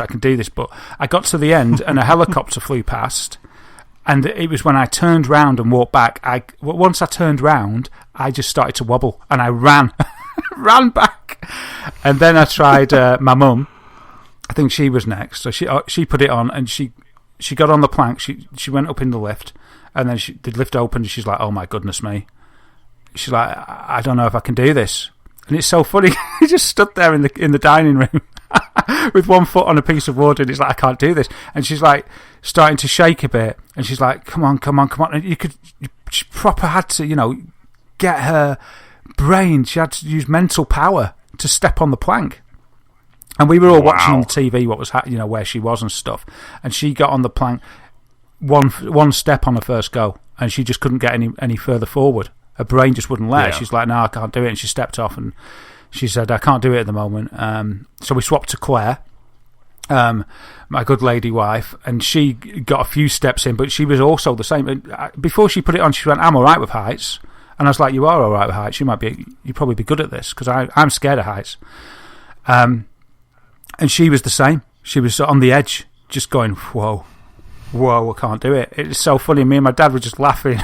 And then little Sam, my son, had a go, and he just bounced right to the end and back, and he didn't really care. But he doesn't know, because for him, that's the first height he's ever had, which is completely safe. Yes. So I'll have to explain to him that heights are really dangerous. But yeah, and then we had a few more goes, and we all got a little bit better. My mum got right to the end and turned back and came back, and Claire got about halfway, I think, and then turned back. So it was awesome. It's a great party piece. So cool. Yeah. That is such a great party game. So if you fell off the plank, would you fall in the game? Yeah, you'd fall in the game to the bottom. Oh my God, that's scary. None of us did. So Wow. You don't know, but you're too scared. You're too scared to fall. It makes you freeze. And something even weirder, after playing that game, I think the next night or a few nights later, it might have been a few nights later, I'm a Celebrity is on the TV, which we watched. We caught it on TV the other night. And the first thing they did, the first challenge was, it was so weird because it's in Australia. Richie's Plank Adventure's set in Australia because I think the devs are from Australia. And the first thing they did was they put them up a skyscraper and had them walk on a plank out into nothingness on a plank from a skyscraper. Oh, wow. No and me way. and Claire were like, our hearts were already lurching because it was so high up for these guys. And we were like, oh my goodness me, we actually know what that feels like because we did it a few nights ago. That's so cool. That's hilarious. And it's like, oh man. And I was like, crikey, it was so bad in VR. Can you imagine how bad it was on this for them to do it in real life? And it was really weird because we actually had kind of an affinity with it. We felt like we'd done it. It was really weird. So that was really fun. Isn't there an experience as well that's on VR where you have you do the wire walk? The wire walk between the Twin Towers. Oh wow! I think there might be, but I haven't played it. I'm sure I saw that somewhere. Maybe it was at like E3 or something like that, where they even had like a wind machine blowing. That's what you need. You need a fan. You need a fan at the when end. You're playing I haven't got one. Otherwise, I tried blowing on people, but that just annoyed them. That's just so cool. Oh, that's fantastic. That sounds like great fun. Yeah. So that was my games. What about yourself, sir? Well, I've kind of been in a bit of a first-person shoot 'em up, really, kind of because I've been playing Battlefield 1, so I've been playing Battlefield 1, which I've now completed and taken back to game and traded in. So I played the campaign, went through the campaign on Battlefield 1, played all of the stories, because as you know, it's kind of split into kind of 5 stories. So I played all the stories except for the flying one, which I was reporting on the last pod that I was having so much trouble with. But I went through that, played that, really enjoyed it actually, really enjoyed the stories in that campaign. But then I was done. I was done with the multiplayer. I had a quick go at multiplayer, and then I was like, fine, I can take this back. I'm happy with that. So I actually took Battlefield 1 back and then took it to game and then traded that for Call of Duty. And I got the Call of Duty Legacy Edition, so I got Modern Warfare as well, and then just got some cash off of it for Battlefield 1. So I've played Battlefield 1, finished that, really enjoyed it, really liked that story. And then I continued playing Titanfall 2. So I'm now playing Titanfall 2, which I kind of stopped playing that and flipped over to Battlefield because I was waiting for the PlayStation 4 Pro to come out. So I'm a big chunk of the campaign in, and really enjoying it. It's such a great campaign. I'm really kind of enjoying the mechanics. It's a bit like kind of Mario. It's a bit like kind of Super Mario Wii U, where every kind of level you get kind of new mechanics. It's like there's some mechanics that you just kind of use for like kind of one level, and then you don't use them again. Well, so far I haven't used them again, and it's so it's really interesting how it just kind of gives you, here's a new piece of gameplay, play this, see what you think, and then that just goes away in the next kind of area. But there's some great set pieces in there. Some really good pieces between kind of you and the robot or the mech that you're playing. So yeah, I'm really enjoying Titanfall 2. I haven't jumped into multiplayer yet. I always like to kind of do the campaign before I jump into a multiplayer. But really enjoying it so far. I've kind of stopped playing Call of Duty because I had a quick go just to kind of see what it looked like. I've stopped playing that now until I finish Titanfall 2. Cool. So I think I mentioned last week that you were having a bit of an FPS sandwich, and I was going to ask you what the meat was.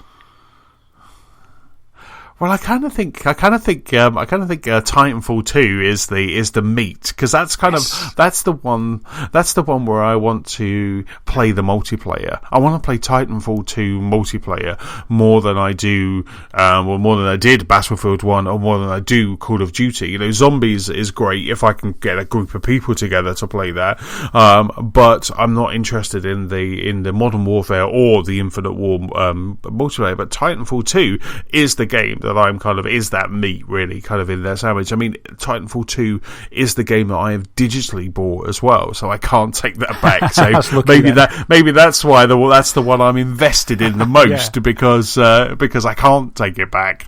And that kind of echoes kind of what I was talking about a couple of weeks ago when I was saying about how I was surprised at some of the influencers or some of the reviewers, how they've been so nonchalant about kind of things like PlayStation VR or some games, and maybe that's because they get them for free and they're not invested in those games, where if you are actually invested in the games, so sometimes it kind of ramps up the importance of that game, and maybe you enjoy it a little bit more because you are invested in that game. Yeah, because you're determined to enjoy it because you paid for that. I remember, I've had times where I've just had too many games at once. That, like when I was in the games industry, really, there was times when I was just surrounded by games, and I ended up that I couldn't be bothered playing any of them. It really does become a bit more like work. They say like working in a sweet shop, and I have felt that. I mean, I'm way past that now, but I think it is there, and if you haven't, it's more difficult to. Well, maybe it's probably more difficult to be as objective across like games if like some of them you've bought and some of them you haven't really. Yes. No, indeed. I mean, like I say, so Battlefield 1, great game, finished that. Titanfall 2, I'm looking forward to playing Call of Duty. I want to play Call of Duty, but I want to play Titanfall 2. The storyline has really kind of grabbed me. As you said, about Call of Duty, I have no idea what the story is about at the moment. I'm just told to go over there and shoot that person. Yeah, and that's all I do. Follow the marker and have a whale of a time, and I don't know what's going on. They're the baddies, that's exactly. it. And so they're but at the moment, the kind of Titanfall 2, the campaign's great fun. I'm enjoying kind of taking out the bosses and then kind of inheriting their different loadouts for your mech. Which is really good. So I'm having great fun with that. And then last, I kind of have already mentioned it, but last is Robinson VR. So I downloaded Robinson VR because I heard that it was getting mixed reviews about the gameplay, but the graphics were incredible, and that's kind of what I wanted. I wanted something that was kind of really kind of drew me in. So like I say, I started playing that on Saturday morning just to really kind of get all PlayStation VR all set up for when my nephews came over.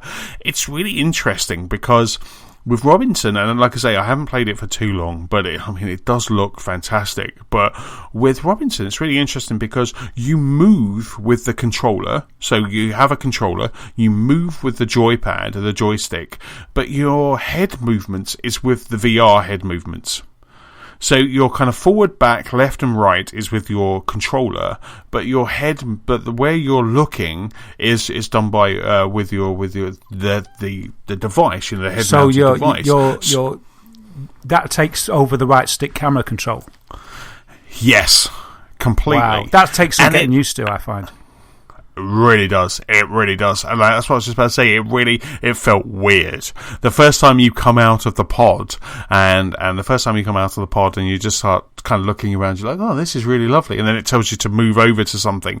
When you move, it's a really weird sensation because you feel like you are just kind of almost floating.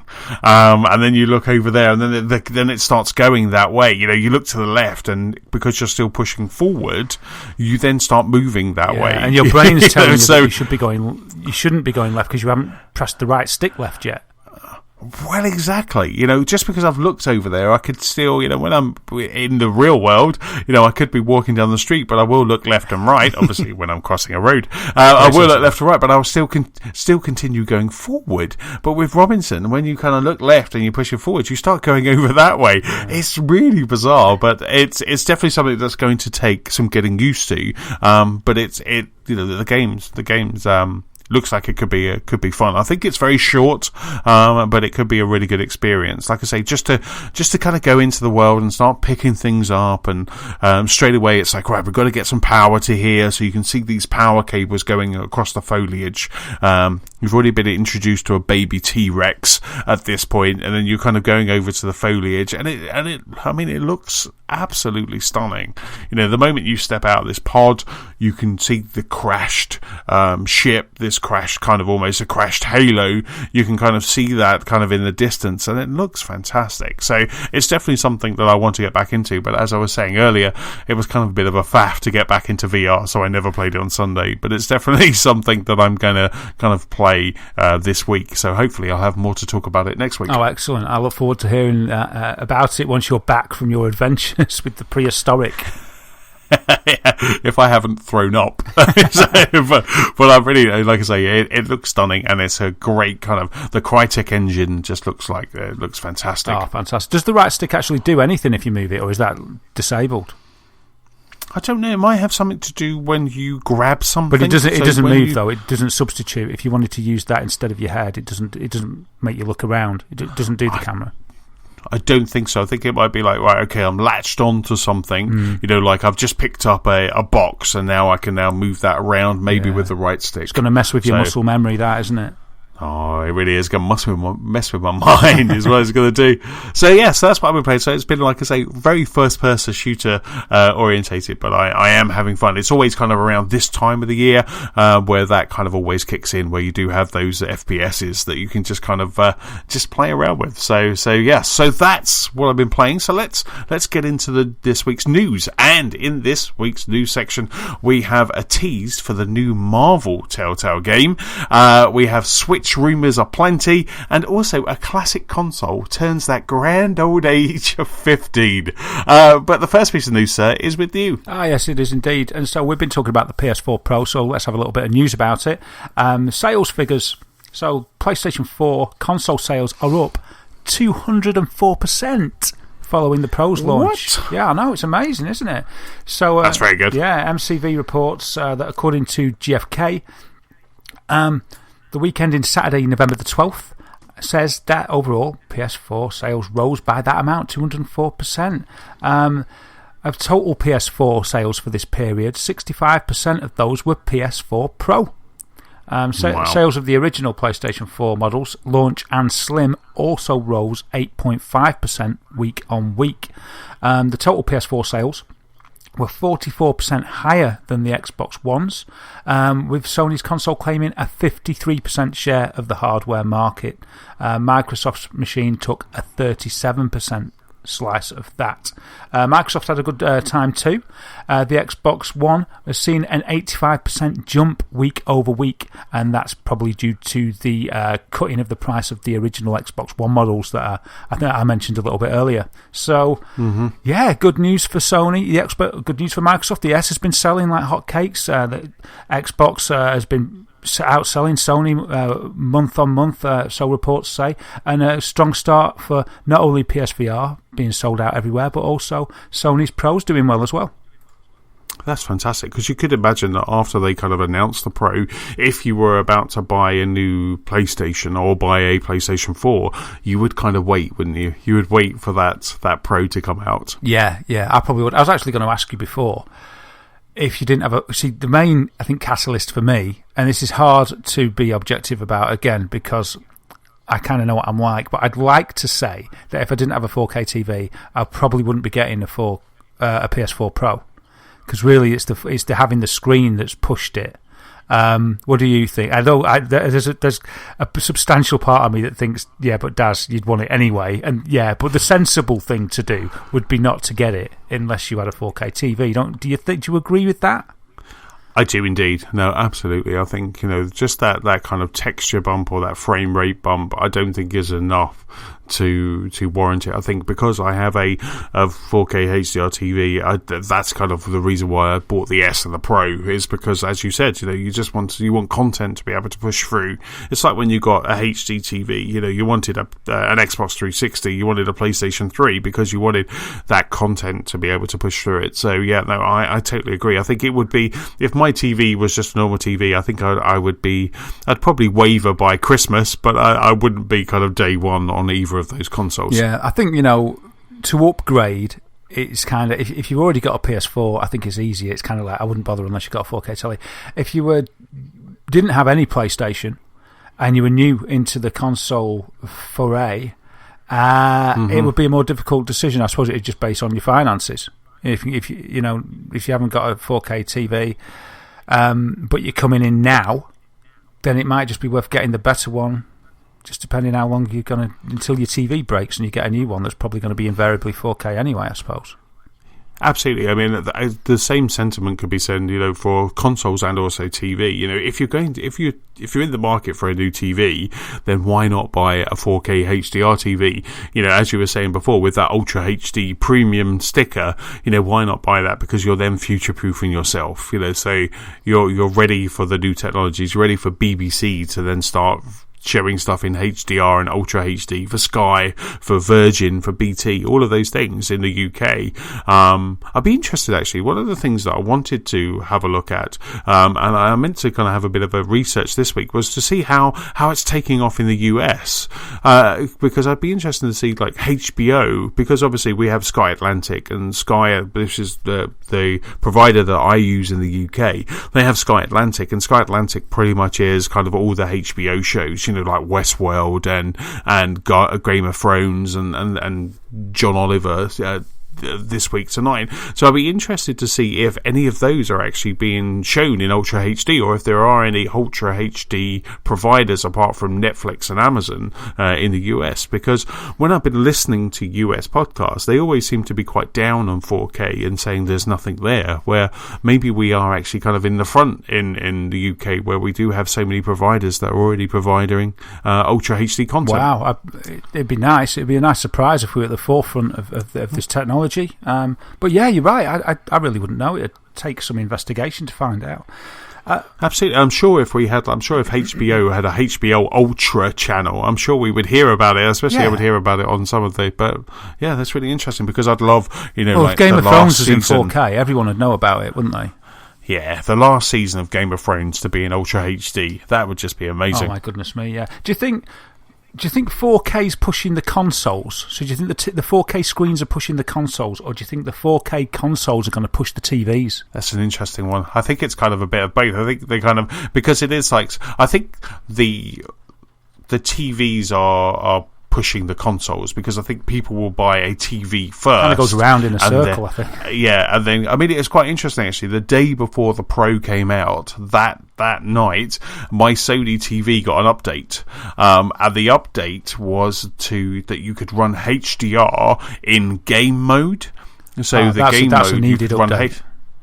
Well, exactly. So what that did was then that kind of then reduced any lag as well. Yeah. So which I've never noticed anyway. But it's really good to see that the PlayStation Pro launch sales are healthy. I mean, the Xbox One's been outselling PlayStation 4 by about 4 months now, haven't it? So, according to MPDs in the US, so it'd be interesting to see what November's figures are like. Yeah, it's weird, because the PS4 Pro isn't it doesn't match the S in its market really, so it will be. It's going to be harder to tell. But if PS4 goes strong again, and then it goes strong and Scorpio wins, it's just going to make it quite obvious to me that whichever's the most powerful sells the most.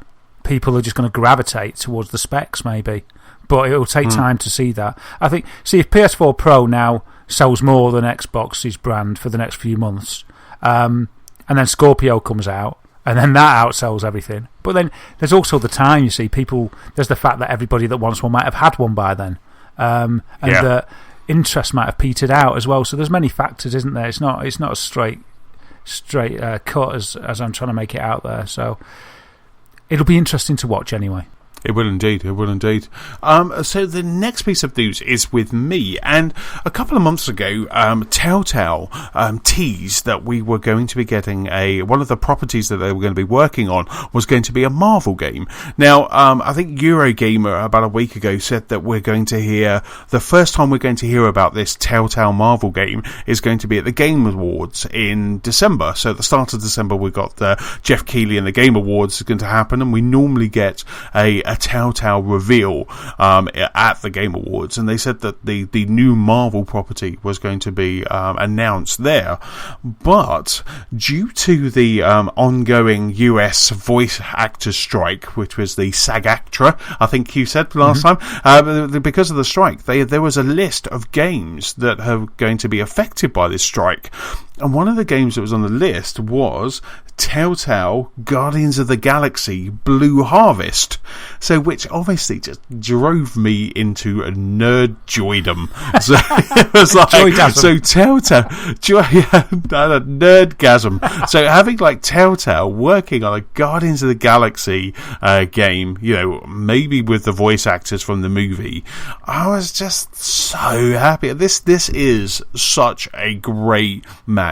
Basically, after Borderlands, after Tales from the Borderlands, having those people kind of work on a Guardians of the Galaxy game was just a match made in heaven. I don't know why I didn't see it before when they said that they were working on a Marvel game. Yeah, that's weird. It obviously blindsided you a bit. Absolutely. I mean, we don't know if this is going to be based on the comic books, if, like Batman, it's going to be its own completely own kind of standalone version of the canon, or if it's going to tie into the movie. I mean, we do have a new Guardians of the Galaxy movie coming out in 2017. This looks like it's going to be coming out in 2017 if the voice actor strike doesn't delay it. So maybe this is going to be a tie-in to the movie. Maybe, but you see, that takes away a lot of freedom, doesn't it, as far as the story goes from Telltale. If they can have the freedom to do their own thing with it, follow their own story, make it its own sort of section, if you will, within the canon, they could still ride off the hype of the movie anyway, because everyone will be really hyped about it anyway, and just be like, "Oh, that's Guardians of the Galaxy, awesome!" So they can sort of reap from that and branch off as well. I would hope that they did that, because otherwise they'd have to wait till the next movie before they could bring another game out and things like that. Yeah, no, I mean, if you think about the Game of Thrones game that came out, that was kind of the perfect template for this, because it used the voice actors from the TV show, but as you say, it was just a branch away from the main story. So you had sections that tied into the TV show or the books, but it was very much kind of its standalone kind of tale. So yeah, maybe you're right. Let's hope that they do this, and maybe there's a part in the movie where they go away for a while, or they do something, and then that's where they can kind of fill that hole. But if Guardians of the Galaxy, even kind of thinking about it kind of makes me smile. But Guardians of the Galaxy and a Telltale, that is just such a fantastic combination. Yeah, definitely. What a fantastic idea! I can't wait to see that come to fruition. No details. And on it has release, to start with no, absolutely no. All we've got is for next year. So all we've got is for 2017. But you imagine this game has to start with "Hooked on a Feeling." Just kind of. Can you imagine the credits just starting, or you play a little bit first? Yes, because I always love that. So you do a little bit, and then I don't know, you enter somewhere, or you just achieve a little sub goal, and then he goes up in a lift, a little bit like Metal Gear or whatever. He does something, gets in the spaceship, whatever, takes off, and then it drops the title, and then Hooked on a Feeling starts up, man. Oh yeah. Oh, that'd just be so cool. I did like that in the list it did say that Guardians of the Galaxy, the video game, and they said, and it was like AKA Blue Harvest, which I quite liked. That was quite cool. So obviously Blue Harvest is a nod back to Star Wars. Oh, of course. Yeah, thank you. I was lost then. Thank you for helping me. You're like, why is he so happy about that? But yeah, so for someone who is a big Guardians of the Galaxy fan, both comic book and also movie, this for me is just going to be absolutely fantastic. If they can, like I say, if they can nail the comic genius that was in Borderlands, based with those characters, this will be just such a fantastic game. Awesome. Look forward to that. Let's hyped already. We can just enjoy that hype for the next several months. Yeah. So the next piece of news says, it is indeed, and yeah, it's a big happy birthday. The original Xbox came out 15 years ago today. Yay! Woohoo, happy birthday to you, Xbox. So, yeah, it came out in America on November the 15th, 2001. Wow. Can you believe it? 15 years ago. 15 years ago. The first Xbox, it was the first video game console offered by an American company after the Atari Jaguar had stopped sales in 1996. So there was a bit of a hiatus of consoles after the Jaguar fell from grace terribly. That was a pretty terrible console. I had one, obviously. Did you have a Jaguar? I bet you avoided that, didn't you? I did indeed. I always remember going to my local video shop, and they had one there, and I was always like, "Oh, I want to get it. I want to get it," because it had like kind of your controller had these little inserts. That's right, like a very old like an Intellivision or something console. I can't remember the exact one. Yes. My uncle had it when I was very little, and you could, depending on the game, you could put a different card in. Yes, yes, that was like harking back to that. They did have an Aliens Predator game, and I think that's what was kind of drawing me in. Game. I was very much that was the only good game. It was supposed to be good. I didn't have that. I had the Jaguar, but I didn't have the best game. The only game. Oh wow! But yeah, so I can't believe that's 15 years ago. I always remember that big prototype that they had, that Microsoft had, of the kind of Silver X, the big Silver X, which I thought, oh my god, that's going to be underneath my TV. That's so cool. So cool. Well, obviously, why can't they ever do that? Never happened. Yeah, it reached sales by May 2006. It got to 24 million units sold. Did our beloved box. I was late to the party with the Xbox. I didn't get it straight away because I was quite happy with my, I think, PS2 at the time. Let me just think. Yeah. Is that right? Yes, it is. I was on my PS2. And I was quite happy with it. And I didn't feel the need for it. And what happened was, I'd been bought for Christmas. I had one of the most early MP3 players that came out, which was amazing at the time. It was Creative's DAP player, digital audio player. It was only barely fit in my massive leather jacket pocket. It was pretty massive and heavy.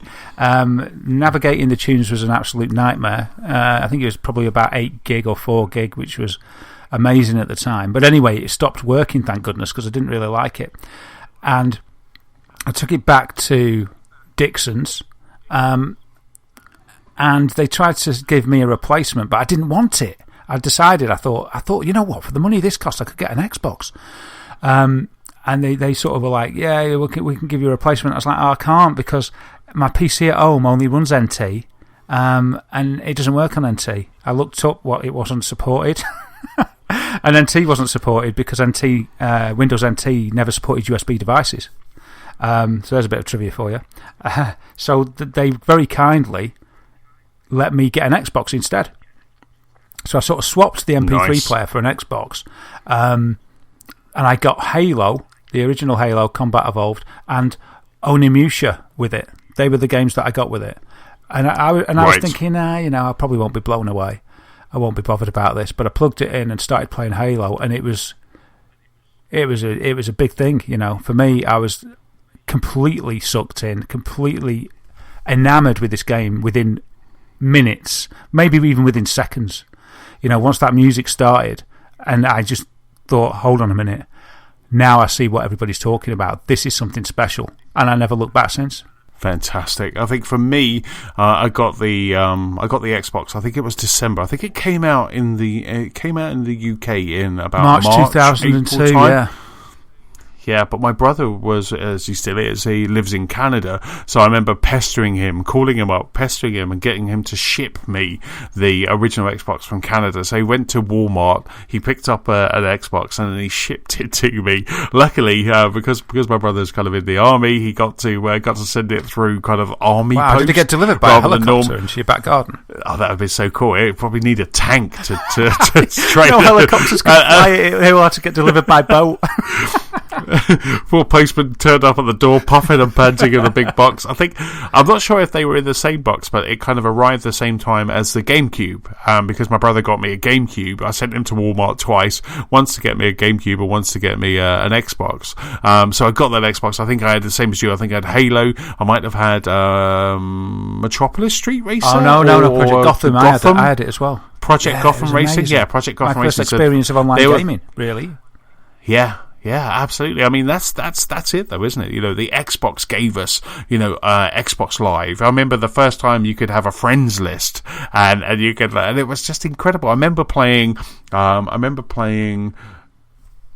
There was Full Spectrum Warrior, which for me was just such a fantastic game. But then there was also Ghost Recon. I remember playing like Ghost Recon and those games, and they were fantastic because you had to actually press a button on the controller in order to talk. So it wasn't kind of maybe a game aesthetic. I think you had to do that, so it wasn't accepting voice all the time. You had to press a button, and the amount of times you're like, "He's over there." Oh no, I haven't pressed the button. He's over there. I quite like that. It was quite like that.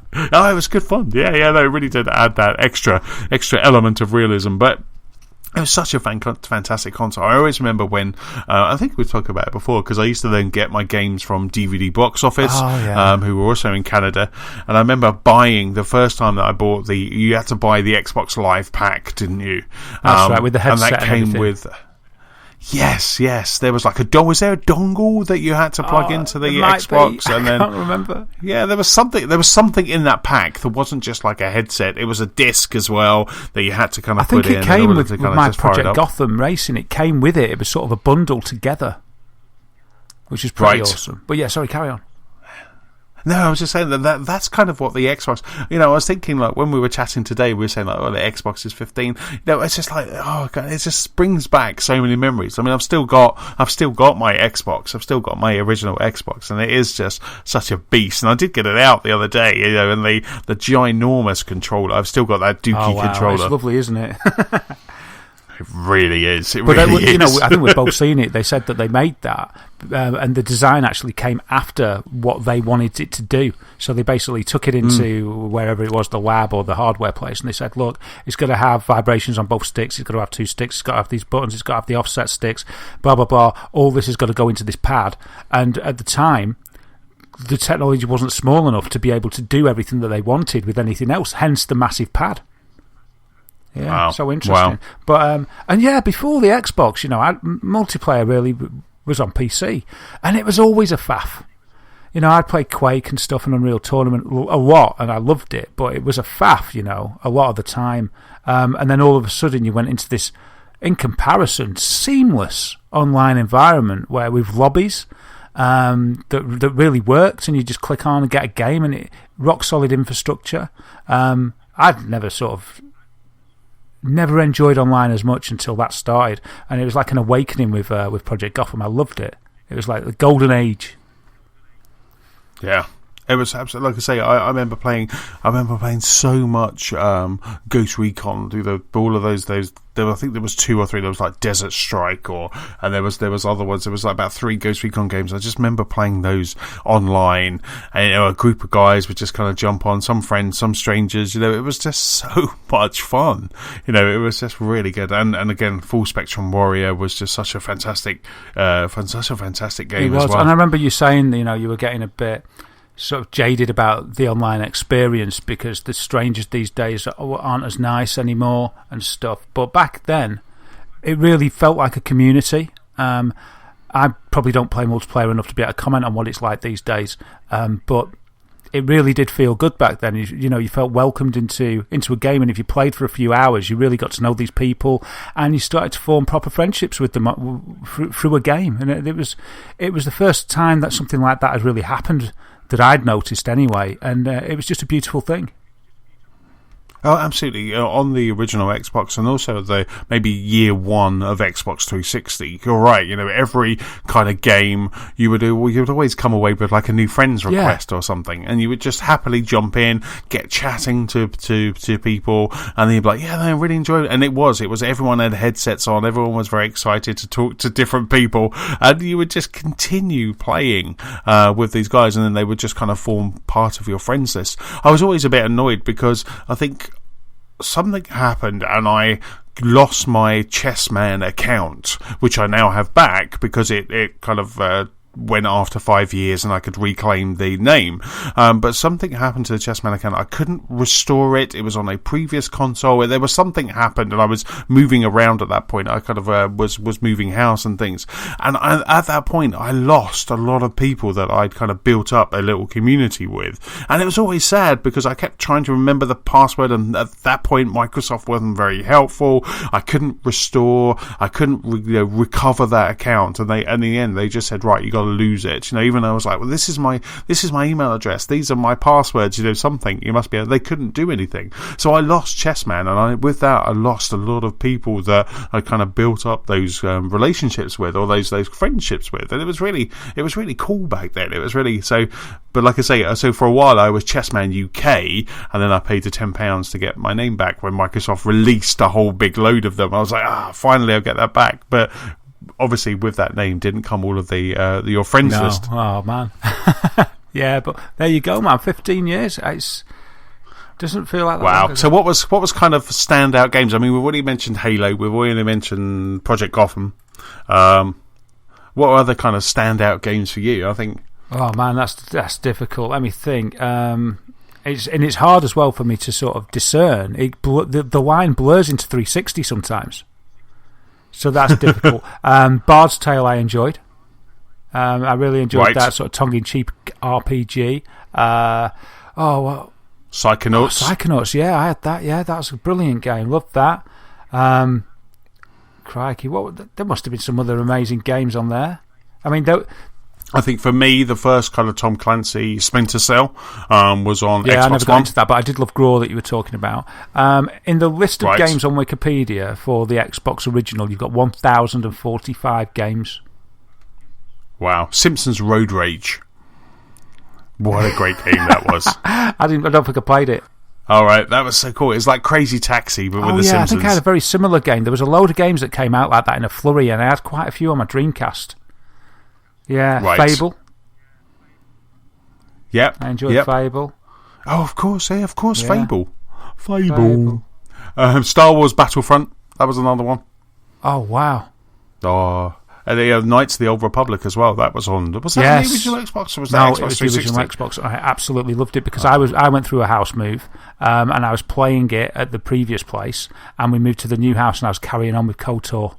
And I loved it, and it was amazing. Oh man, yeah, that was the first game of that type because it was sort of different than other RPGs I found. I don't think I'd played a game like that before, and I really loved that game. Yeah, that was really good. And the twist at the end, I never saw the twist at the end come in. Oh man, yeah, that was a fantastic game. So I think that's it. I think there's no.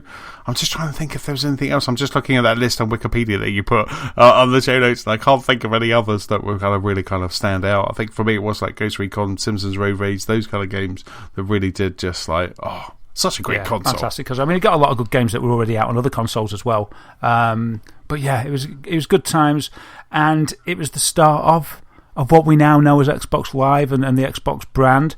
It's sort of. It was a risk, wasn't it, whether it was going to work? And here we are 15 years later with lovely Xbox One S on the market and getting ready for Scorpio. Wow, what a journey it's been. What a jump. It's actually quite interesting because Microsoft they've been celebrating it on social media today, and they've been putting lots of pictures up on Twitter. And there was one that had like the Xbox family, and it just showed like the original Xbox, the Xbox 360, a couple of those, the Xbox One, the Xbox One S. It was quite nice to just see this kind of subtle evolution from the kind of Xbox, the original Xbox, to the Xbox One S. It was quite a nice thing to see. Absolutely. There we go. And we've been there through the whole thing. The whole journey, man. Absolutely. I only bought one Xbox, but I've bought probably two of all the others since then that have come out. So, I mean, keeping with the Xbox theme and keeping with this evolving glorious game beast, the Xbox One holiday update, which I've been kind of playing around with in preview for a while now, but the holiday update is now available, and you probably already have it on your console right now. Not you, Des, because you're in between consoles. I feel out there. not really. Well, do you know what? That's I now forgive you, because the other day I was thinking, why hasn't Daz joined the Gamers of Lost Spark club yet? I sent you a request, but you haven't. My ears were burning. Like, Daz, what's he doing? He's never interested in any. What's he doing? Why the social director of Gamers of Lost Spark? And I was just like, because I wanted to make you admin as well, so you could add stuff, because you can do that with clubs. So like I say, we have the Xbox One update is now out. That gives you, as I've spoken about previously, it gives you clubs on Xbox One, which is a great way of kind of getting together a group of like-minded people. If you're listening to this, Gamers of Lost Spark has a club, and we're accepting members. It would be really good to just try and get some guys together, and we can all just kind of have a bit of a game in something. So it's great. You can post stuff there, so you can post screenshots to the club. You can leave messages. We can kind of play games, etc. So it's a really cool kind of social element, which is similar to the communities that you got on PlayStation 4. So we've got clubs are now live. You've also got looking for groups as well. So if you're after that achievement that needs maybe like Gears of War, you're after that achievement where you need 5 people in a group to kind of finish maybe a horde map or something like that. You can say, right, I'm looking for people who are mics on, they want to get the Gears of War achievement, and we're playing Friday night, and you can just basically just put your beacon out there and say, this is what I want to do, and then people can say, yeah, I'm up for that, I'm up for a bit of that, and then you can just select the people that you want, and then off you go, and then game and get that Chivo. So that's kind of looking for groups. We also have achievement rarity, which is something that I thought was just, I kind of brushed it off when they first talked about it. But now I absolutely love it. There's something so lovely about seeing that new achievement rarity toast kind of pop up. So if it's less than 10% of the people who have the game have got that achievement, it's a rare achievement, and it comes up with this little diamond. It makes a different noise. It makes a gorgeous sounding noise, and then it just kind of rolls onto the screen, and it just says rare achievement, and then it gives you that achievement. Doesn't do anything else, doesn't give you any extra points or anything like that. It just gives you that kudos that you got that kind of rare achievement. Oh, that's nice.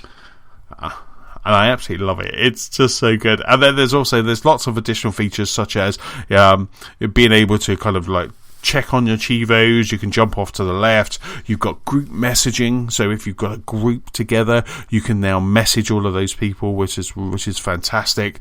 And they've also got gamer score leaderboard. So you have your gamer score leaderboard, which is always good fun, especially if you're kind of hunting those Chivos. But this now refreshes every month, so you get a refresh every month. It's like a rolling 30 days that you just all go back to zero. So instead of this person's got the most achievements, is who has scored the most achievements over the last 30 days.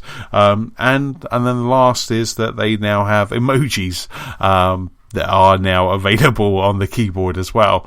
So you then have emojis. It's a really good update. It's a real solid update. Like I say, it's probably on your console now if you have that auto update mode. If not, the next time you fire up your Xbox One, you're going to get a quick update. I look forward to that. And that's the Xbox One holiday special.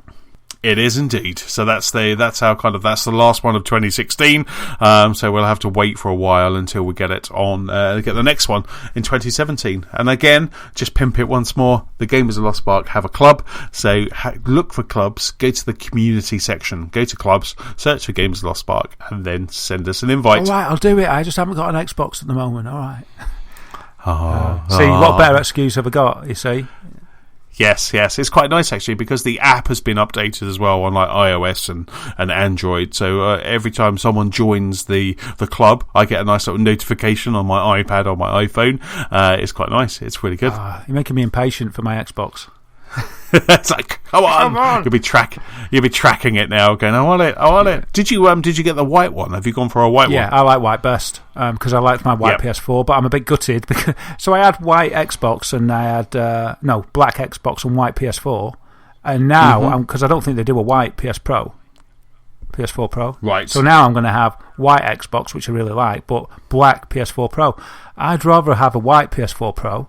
Maybe they'll bring one out before Christmas, because I'd rather have them both white. I like that. I like the colour. But yeah, it's white. It's a white one. What about you? What did you get? Well, I've got a white Xbox One S, but then I've got the only kind of PlayStation 4 Pro, which is black one. I'm just a bit gutted because they have those other colour Xbox One S's now as well. So because there's a really nice colour, don't they? The grey one really tempts Storm me. It's really grey. lovely. Yeah, I'm not bothered about Storm Grey. I look at it, I just don't like it. And there's a deep blue one, isn't there, as well? Yes. I like I don't know. Maybe I'm a bit strange. I like the white one best. They can show me all these colours, and I think the best one's the white one.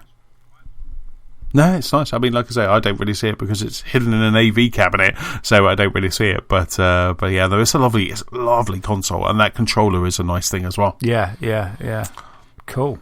And speaking of lovely consoles, the next piece of news is with you. A lovely console to come is the Nintendo Switch, and we've had some rumours of the price. What will it be? This is a pretty reliable journalist, Laura Kate Dale, who's writing for her site Let's Play Video Games. I've got a lot of respect for this girl. She writes a lot of stuff. I listen to her podcast, and when she says something that she's found out, it's pretty reliable that it's true. And anyway, so she's been doing some investigations, and she's found out how she found it. She's found out somehow from Game what they're going to price the Switch at. So she said that there's going to be two models of the Nintendo Switch, a cheaper one at $199.99, £200 thereabouts, and a more expensive model for $249.99. One's going to be just basic, obviously. The more expensive one at £250 is said to have more internal storage and come with a free game. Laura says, Laura says she doesn't know what the game is and can't confirm it. There was people guessing that it'd be Legend of Zelda, Breath of the Wild, but I don't think that's going to happen, because that's probably not going to be a launch game. Yeah, I saw some rumours today that they were saying that the Breath of the Wild may not hit the launch window. Yeah, and they sort of said that Nintendo can kind of get away with that. They never said it was going to be.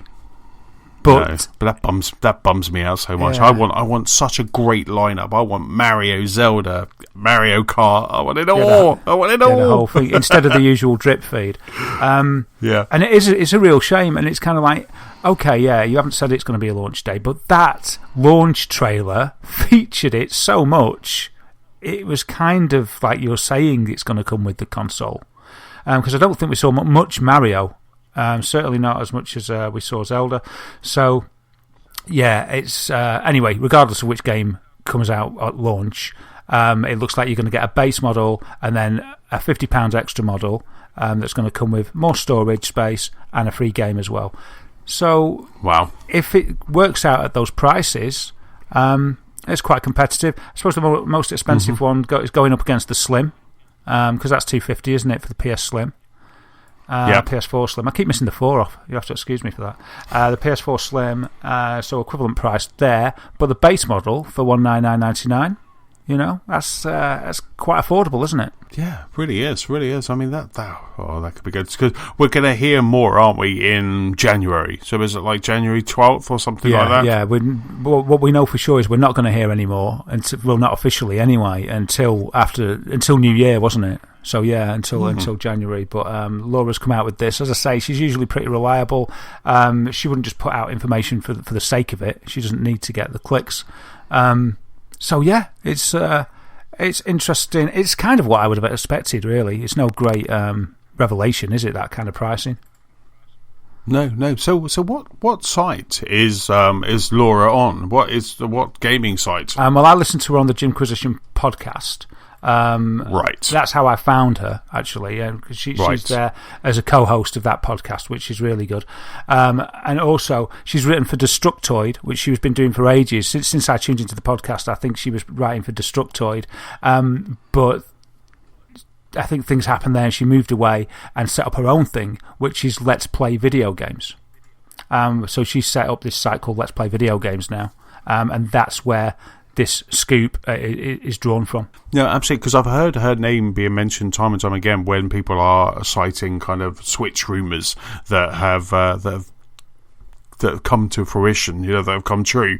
So she definitely seems to have some great sources. Yeah, and she's a massive Nintendo fan. She loves all games, on all platforms. She's very much like us. You listen to her, she just loves games. There's a little snippet about her from the website letsplayvideogames.com. Laura's gaming journey began in the 90s when she was given a SNES by her older brother with Mario Paint. From that day, video games were all she thought about day or night, be it playing them, designing them, discussing them, or writing about them. Brilliant. And she's really made a name for herself, sort of in journalistic circles, and that's still growing. And I've sort of kind of been party to it by anything about me, but by listening to the pod, and I think she's become more and more popular and taken more and more leaps of actually setting up sort of her own, her own business out of it. So, I sort of wish her luck with everything she does, and this site's really good. And now she's making the news because this is an exclusive rumour that she's... I mean, yeah, it's only a rumour, but as I say, it's not without credence. Yeah. Yeah, absolutely. Like I say, I think the other rumours that she's already kind of broken about the Nintendo Switch have all kind of come true so far. So it's... yeah, and other rumours that she talked about Until Dawn Rush of Blood being an on-rail shooter before we even knew about PSVR. And she was talking about it on the podcast, and everyone was ridiculing her, saying, "What are you talking about? How could that even be? How could that be Until Dawn?" But it was proved to be correct. And she was like, ha-ha, when it came out. I told you. You didn't believe me, but I told you. And, she was right. And, she's been right about many things. That's fantastic. Superb. Right, the last piece of news is with me, and that's a very interesting one for the UK listeners, is that the game plans to open concessions in W.H. Smith's. So W.H. Smith's in the UK is a big... Would you call them newsagent still, or are they kind of newsagent stroke bookshop? Books with stationery and as well. Sweets. So they are. So the W.H. Smiths, with a hybrid of all of those, is going to start. They're going to be testing a small number of concessions in some of the W.H. Smith stores that are around the country. Now, W.H. Smiths, they stopped. They used to sell video games. I remember buying Zelda, Ocarina of Time, in W.H. Smiths. I think W.H. Smiths used to be my go-to place, especially at work on a Friday. Pick up a game on the way home.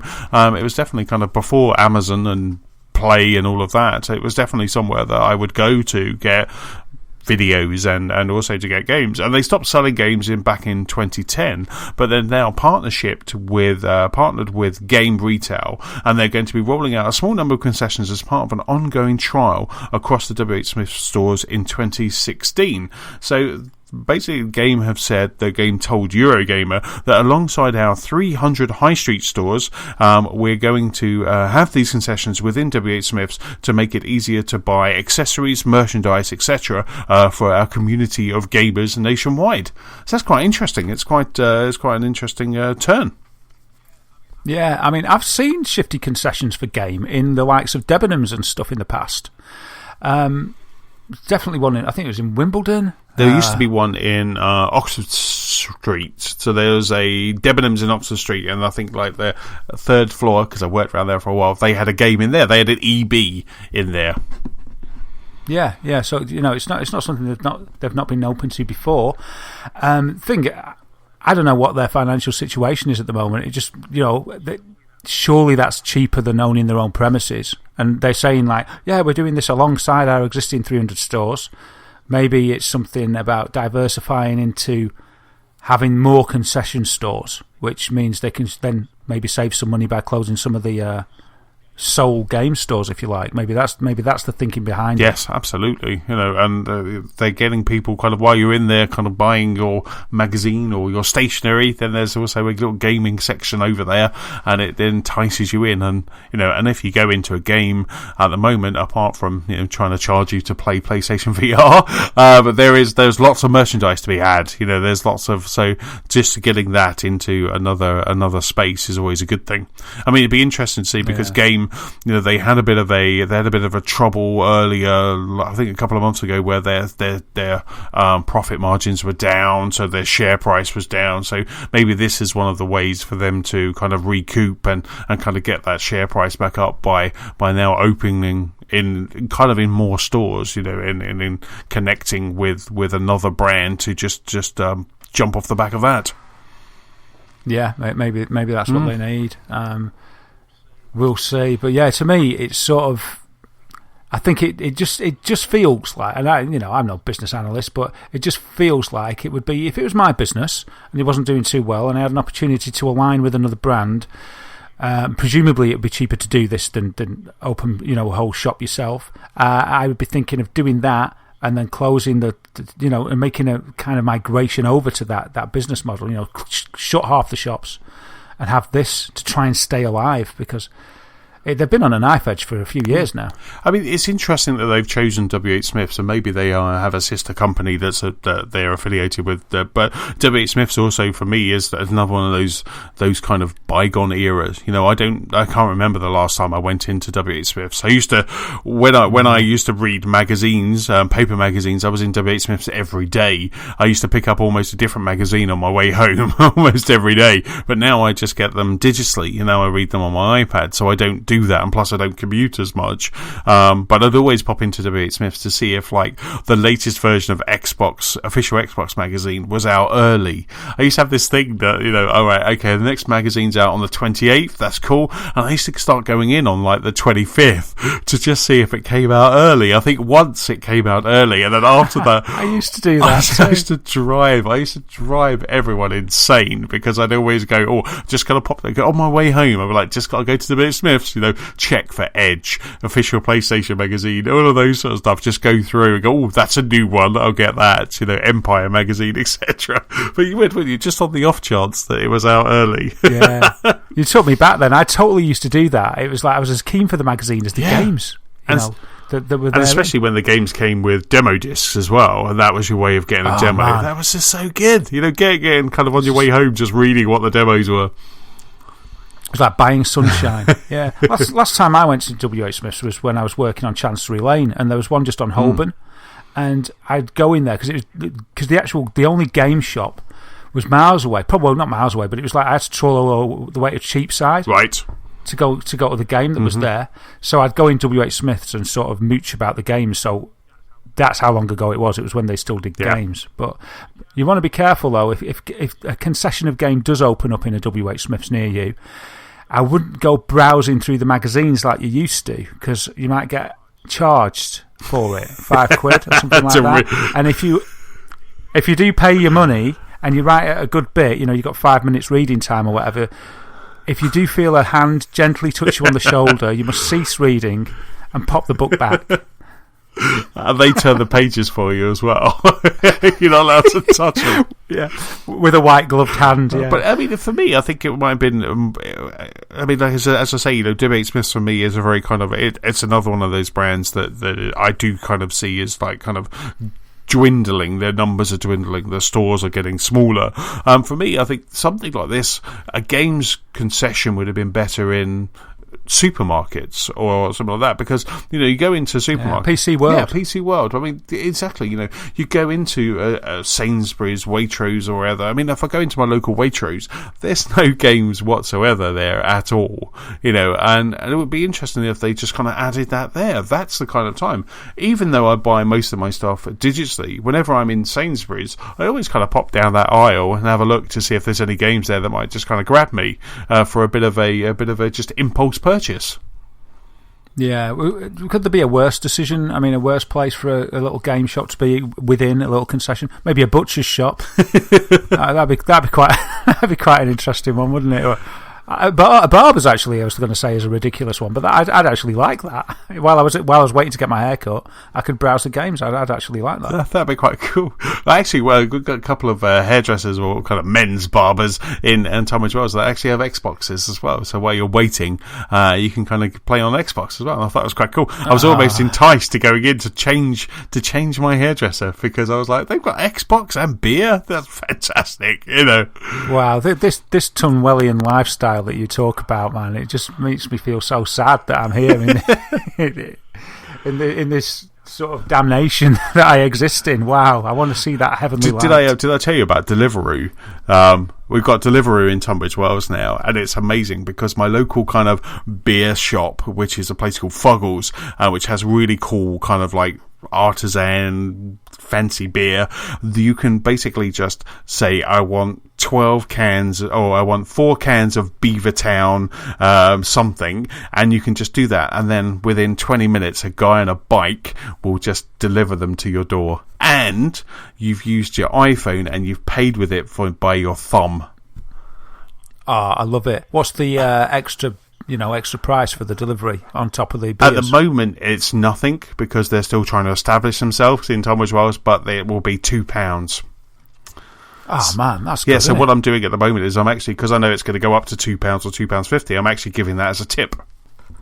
Oh, very nice. And you do that electronically? Yeah, you do. You just say add tip to driver, and then that's it. And also, it's fantastic because the Deliveroo app, it will then show you kind of right, your beer has been picked up or your food has been picked up. It does all of the local restaurants. Your food and your beer has been picked up, and it's now on its way. And it just kind of maps it, and you can just see this guy pedaling closer to your home. Wow, I love it. The delivery want to get onto games as well. I can't be bothered going to the shop for a physical copy. Yes. And I can just say, I want Call of Duty, for instance. Yep. And they say, yeah, Demon, and I pay them £2 extra on top of the game. Well, it's funny you should say that because they are partnering with movie distributors. So there is a movie distributor that's not Amazon, it's not Netflix, it's something else. And they actually, on a Thursday night, you get a free movie. So if you place a order with one of the local restaurants, they also give you a free movie code to then kind of just to download and sit and watch while you're waiting for your dinner to arrive. Yeah, to just dip your toe into that sort of diversified little business as well. What a great idea. And your beer. But I just thought, having Foggles, having the beer there, it's just like, you could just sit there on a Saturday and you just wouldn't need to move. You get a nice steak dinner and beer just arrives at your door. Man, that's heaven, mate. It does. You can't be bothered. You maybe got a bit of a hangover on a Sunday. Yes. And if I don't know if it would travel well, but I presume this is what their business is all about, is making it travel well. But getting a nice Sunday roast delivered that's really, really good, you haven't faffed about, getting that delivered with a few beers, oh man. It's really cool. Like I say, we have a Cow, which is like a Gaucho sister restaurant of a Gaucho's. So you can order a steak. If you like your steak medium well, you can get it kind of rare to kind of just medium. And then by the time it arrives, it's still hot, but it's just cooked that little bit extra. Oh, I do like my Argentinian steak. That's what this is. Right, anyway, my belly's rumbling, so why don't we now head over to the VR news desk for the latest in VR. VR desk. Yeah, so here we are at the VR desk, staving off our hunger for the benefits of our listeners. I'm still hungry. And we've got a few things this week, so I'll rattle through them at a fairly brisk pace, because otherwise it'll turn into another epic pod of epic proportions, and my tummy's rumbling. So here we go. First thing of all, we've got the Game Awards coming up in December, which I always look forward to. I know, people sort of diss it a bit, but I enjoy it. And the exclusives, some of them are sometimes okay, but I like it anyway because I'm from a time when there was never any pizzazz and hoo-ha about games. So I love all this. I love all E3 and I like the Game Awards. So what's that got to do with VR? Well, they're doing a first here. They're going to, for the first time, allow you to watch it in VR. No way. Really? Yeah, they are. So the Game Awards is partnering with a VR company, Next VR, and they're going to set up several cameras all around in prime locations like the front row. So you get the best view in the house, better than people that are there, probably, than a lot of people that are there that aren't in the front row. And there's going to be an on-stage robotic camera built especially for the show that will move around during the broadcast to continually provide new perspectives of what's going on. What platforms is that available for? Please say PlayStation VR. Please say PlayStation VR. Unfortunately, we don't have more information at this point. Oh, wow. But I would say that PSVR would be a given. I'd say it's more likely to miss out on like Vive and Oculus than it would miss out on PSVR. my lord, that is just fantastic. I wonder if they're going to, because we've got PlayStation Experience, haven't we, around the same time? So this is streaming on the Thursday night. On that weekend, so the Friday, Saturday, Sunday, or the Saturday and Sunday, we have the PlayStation Experience. It starts with a keynote. I've said before, if Sony doesn't do E3 with this technology, then they don't understand VR, and they don't understand the immersion that it can give. But this is fantastic. Yeah. So hopefully it'll be available on our devices. Jeff Keighley's quite cool, isn't he? Really, I like him. He's a bit of a dude, really, isn't he? He's bringing all of this and from his passion, from his love of games. That's exactly what I was going to say. It's all from his passion and his love of games. And as gamers, I just can't help but applaud that and what he's done, and what he stands for. Really, making a big thing out of games and giving it a platform and making it sort of shine a light on it and say, look, this isn't all about kids playing games and ended up going on like killing, in real life, doing bad things and all the rest of it. It's about gamers enjoying games and having a passion about what they do, and we want a platform and we want to sort of say, here we are, and these are the achievements, and we want to reward them and sort of make a fuss of what we love. And you can't deny it's massive, the gaming industry. So it's about time, and it's getting better each year, isn't it? It really is, yeah. I mean, the last one was the first time it was called the Game Awards, wasn't it, instead of the Spike TV Game Awards. It was where Jeff had gone on his own with it, and I thought it was a lot better straight away. It was a lot better, and so it'll continue to evolve and get refined. And I'm glad that it happens each year. I know people mock it, but I don't mind it. It, and it's on at some stupid time for us in the UK. So I won't be probably watching it live, but I'm hoping that VR stream will be available. When you rewatch it, I'm hoping that you can just pop in and watch it. It won't be sort of a one-off to watch it live. I really hope that it's there available afterwards to just watch. So do you think that will be that when you sit there, so I'm sitting there, I'm in the front row, and I think you did a Saturday Night Live experience, didn't you, on Vive? So when I'm sitting there, if I turned around, I could see Hideo Kojima, because he's allowed to be there this year. Greg Miller, all of those kind of. They would all. God, that would just blow my mind. On that Saturday Night Live thing, because they were getting people in the crowd to stand up and ask questions. I looked over to the left, and Larry David was there. Tom Hanks was on the right. Jack Nicholson was sat near him, and you can see these guys, and it's like you're sat with them. The great and the beautiful, and you're there with them. It's amazing. That's so cool. Well, I want this. I would, that has excited me so much. I would even pay for it. If I had to pay Don't say that. If I had to pay a bit of... No, I've said it. It's out there. If I had to pay a bit of a premium or buy the app or something like that for PlayStation VR, I'd happily do that. That's it, everybody. When the fees get slapped on, we know who to blame. Yeah. Brilliant, but it's good, isn't it? Yeah. So it is. Very cool. Very cool. Keep an eye on that, Daz, and let us know what platforms that's going to be on. Yeah, I will definitely. I mean, it's not long to wait either, is it? No. Within a month or so. December next month.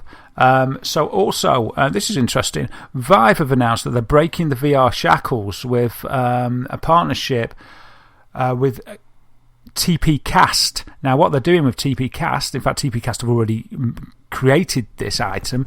It's an add-on to the Vive that makes it wireless. Wow. So, you get that big long wire with the Vive, and I'm sure you get a big long wire with PSVR as well that goes to the processing box. Mm-hmm. This piece of kit removes the need for it. I don't know. It's been demoed, and pre-orders are going to open within the next month or so. I'm not really sure how it works, but what it does is it sits on top of the headset, and then it links to a battery that you put in your pocket, and it replaces the need for the tether. Wow. So it's another step towards VR freedom. At the moment, from what I've read, the batteries aren't great. I think the standard battery that you get with this device, which is coming in at around £180 on pre-order, and nothing is absolutely official because it's all from translations of where it's been made. I think it's China, so the translations can be a bit hit and miss. But from what people gather, it's going to be around 180 quid, and the battery will only last for about an hour and a half, which probably isn't quite enough.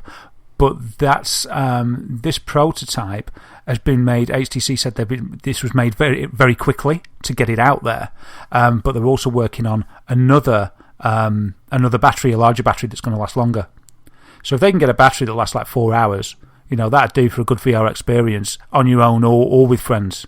So I think that's quite exciting because the wire can get in your way. You don't really trip up over it, but you've got to be aware of it. You have to step over it, and it can get a bit tangled up sometimes. So taking that out of the equation is a huge step forward for VR. I think it's great. The picture that I've got here actually shows a pouch on the back of the headset where the battery would sit. Right. Which would be better than putting it in your pocket, and it might help balance the headset as well.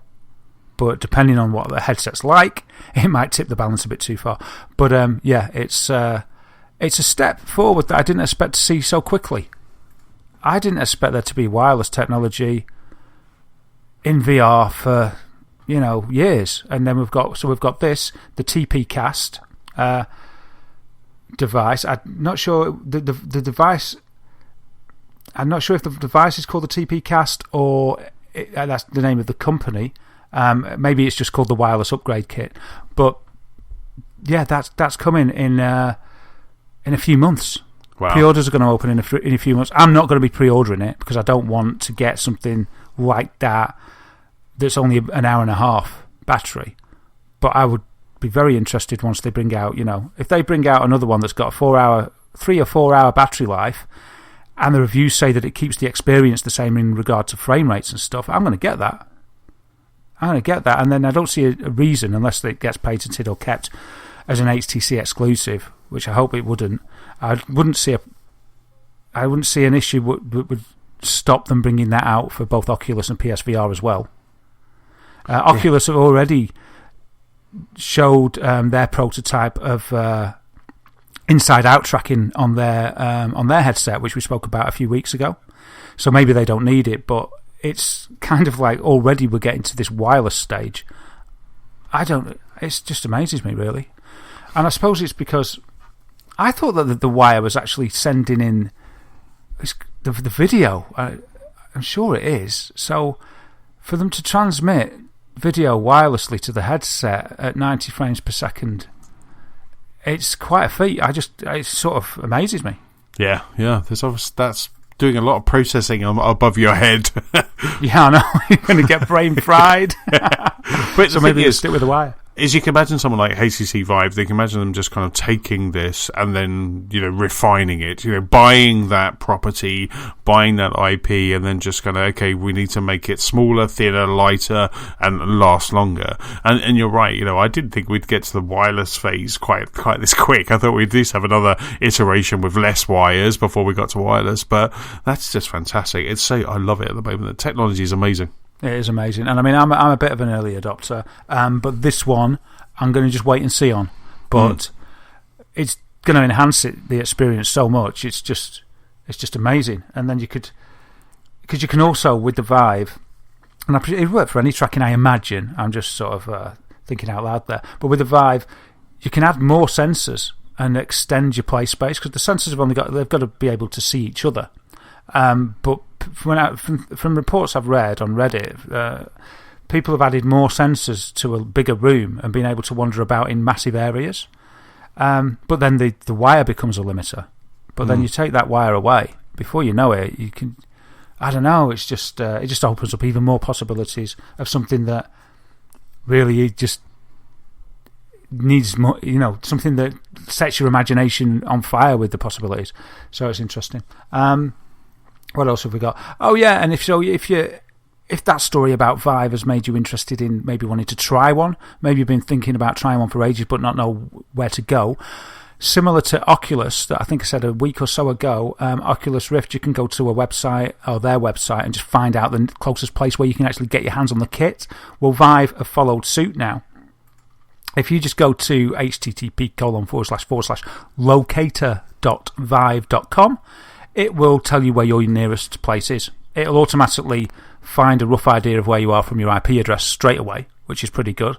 And then you can just refine it with the postcode, and it'll tell you your nearest place that you can get your hands on and have a demo of the Vive kit. So I thought that was pretty cool to mention. That's really cool. That's really cool. Do you have any near you in Blackpool? Oh, crikey, I just... Apart from your house? It's just got my house with a massive flag on it. I just closed the page. Hold on, let me have a look. Yeah, there are places. Let me... I guess Curry's and things like that are kind of the main places. Yeah, I mean, there was places near me, and I was surprised because I thought this was the kind of kit that just wouldn't be anywhere near. Mm-hmm. Let me just pop my postcode in. Could not find address. Wonderful. Hold on. See, for me, I've just had a look at mine, and for some reason, mine's coming up with Brighton. It knows that I'm talking to you, and I've got basically near Brighton. I don't know why it's come up with Brighton and not Tom Wells, but I've got. It seems to be a lot of Curry's PC World, and Curry's PC World seems to be the kind of main one, really. And now it's gone over to France. What? Oh wow, maybe it's not as good. But there you go. But there seems like I'm just going to put in my Tom Wells address and in GB, so yeah, that's really cool. That's really cool. It'd be worthwhile kind of dropping down if you're on the fence. Yeah. I've got a Scan Computers, which I know Scan. They're a good place in Bolton. So that's one of them that's near me. It's not that near me actually. Curry's PC World in a place called Sefton, which I don't know where that is. But yeah, they're sort of about an hour's drive for me. And when I didn't have a Vive, I'd driven further than an hour to check it out. So yeah, you know, and if you're going to buy it, it's worth testing. They said that I didn't actually test Vive. I had to go on Oculus, and I was sold. So there we go. But yeah, if you're interested, and if you're lucky enough to try that, and there's one sort of nearby, then you can just go along, can't you, and have a go. Absolutely. Fantastic. Superb. Cool. Still on Vive. There's a bit of Vive news this week, really. You can have a Vive night out now, because Vive has partnered with an esports bar chain called Meltdown. I don't know if you've heard of them, Antony. There's some, in your neck of the woods, around London and stuff, sir. So this is the Meltdown is the world's, I'd not heard of these, the world's first esports bar chain, and they apparently attract 40,000 gamers each month. Now, from tomorrow, HTC is going to begin a collaboration with Meltdown, and what they're going to do is they're going to have evenings where gamers get the chance to try the Vive and compete against each other to win prizes. Oh, wow. So I think it's pretty cool. So what more could you want? You've got a bar, a couple of Vives, and multiplayer VR gaming. Sounds like a good night to me. It sounds like a brilliant night to me as well.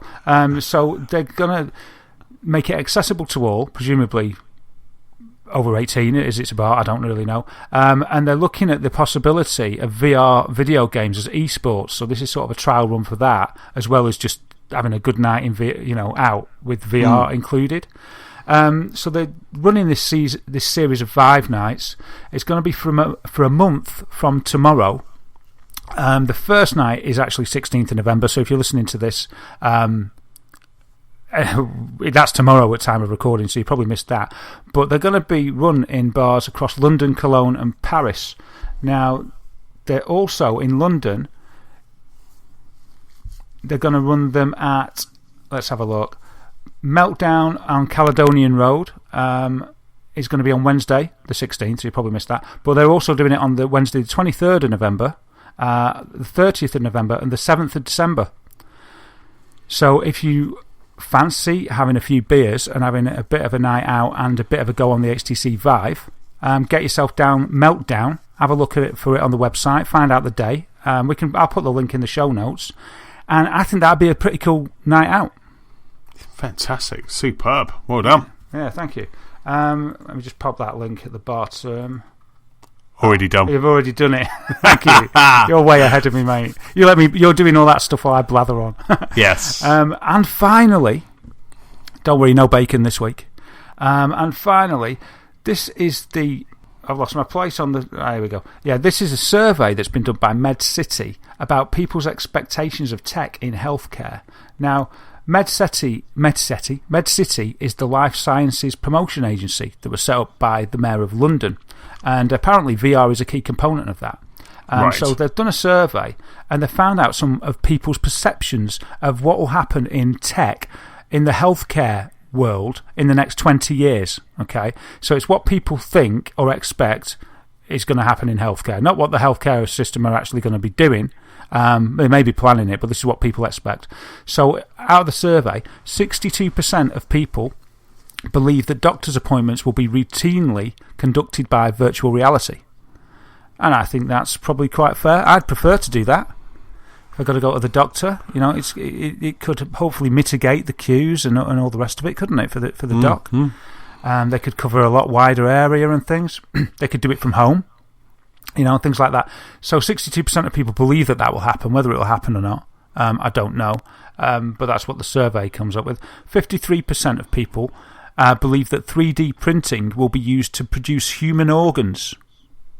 Did that ever cross your mind, Antony? Absolutely. Yeah, they really did. Yeah, no, indeed. Yeah.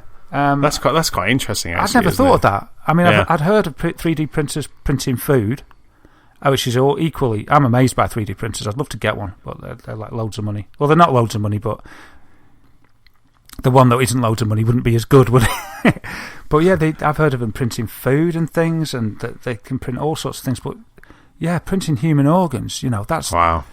It's just amazing. I don't know if they use like DNA to sort of grow the beginnings of it. You could imagine that you might not need to wait for a donor in the future. Absolutely. I mean, but already in the US, there's already a charity that 3D prints arms and legs or limbs for amputees, where they kind of printed. I think there was a really kind of heart-wrenching one where this little girl, they 3D printed an arm for her because she was born without an arm, and it was fully working as well, and it was absolutely incredible. And there was it just showed kind of what you could do, and it was really kind of kind of tearjerker, but it was just when she kind of put this arm on. But that was just like absolutely fantastic. I mean, I think it cost like $15,000 or even beyond that to just kind of do this. But there's a charity that does it kind of for kids in the US. Oh wow, yeah, that is a tearjerker indeed. And the last thing on the survey, which isn't really VR related, but just part of this article, was that 41% of people believe that the first cloned human will have been born within the next 20 years as well, which is something that, I don't know, it's not really something that's on my mind much, but I read that and I thought, oh, crikey. I don't know where I am with the ethics of that, really. So, on that note, as I probably don't want to get bogged down in that discussion, we should probably leave it there. Yes, we should probably wrap up. We could just clone us, and then there'll be 4 of us, and then that would just be awesome. It would. Wow, it would probably be twice as long. Indeed. So that's about it for this episode. Big thank you for listening again. Don't forget, you can keep up with us at gamersoflostspark.com. You can also find us on Facebook, on Twitter, we're at LostSparkPod. You can also find us on YouTube, and also on the Gamers of Lost Spark Xbox One Club and PlayStation 4 community. We're everywhere. Darren, where can we find you online, sir? Wow, that little sentence of where you can find us is getting longer, isn't it? As the time, it really time is. Goes on. You can find. I need to add a few extra to mine, but at the moment, you can find me as Wythermator on PS4, Xbox One, and Twitch. Dazagamer on YouTube, and at DazWhittam on Twitter. Fantastic. And for me, I am Chessman on Xbox Live and PS-Chessman on the PlayStation Network, and Chessman UK on Twitter and Nintendo. Don't forget, if you have any feedback, please send it to our email address. That's feedback@gamersoflostspark.com. Also, if you're feeling generous, please leave us a review on iTunes. So that's about it. We'll see you next week. Cheers. Bye.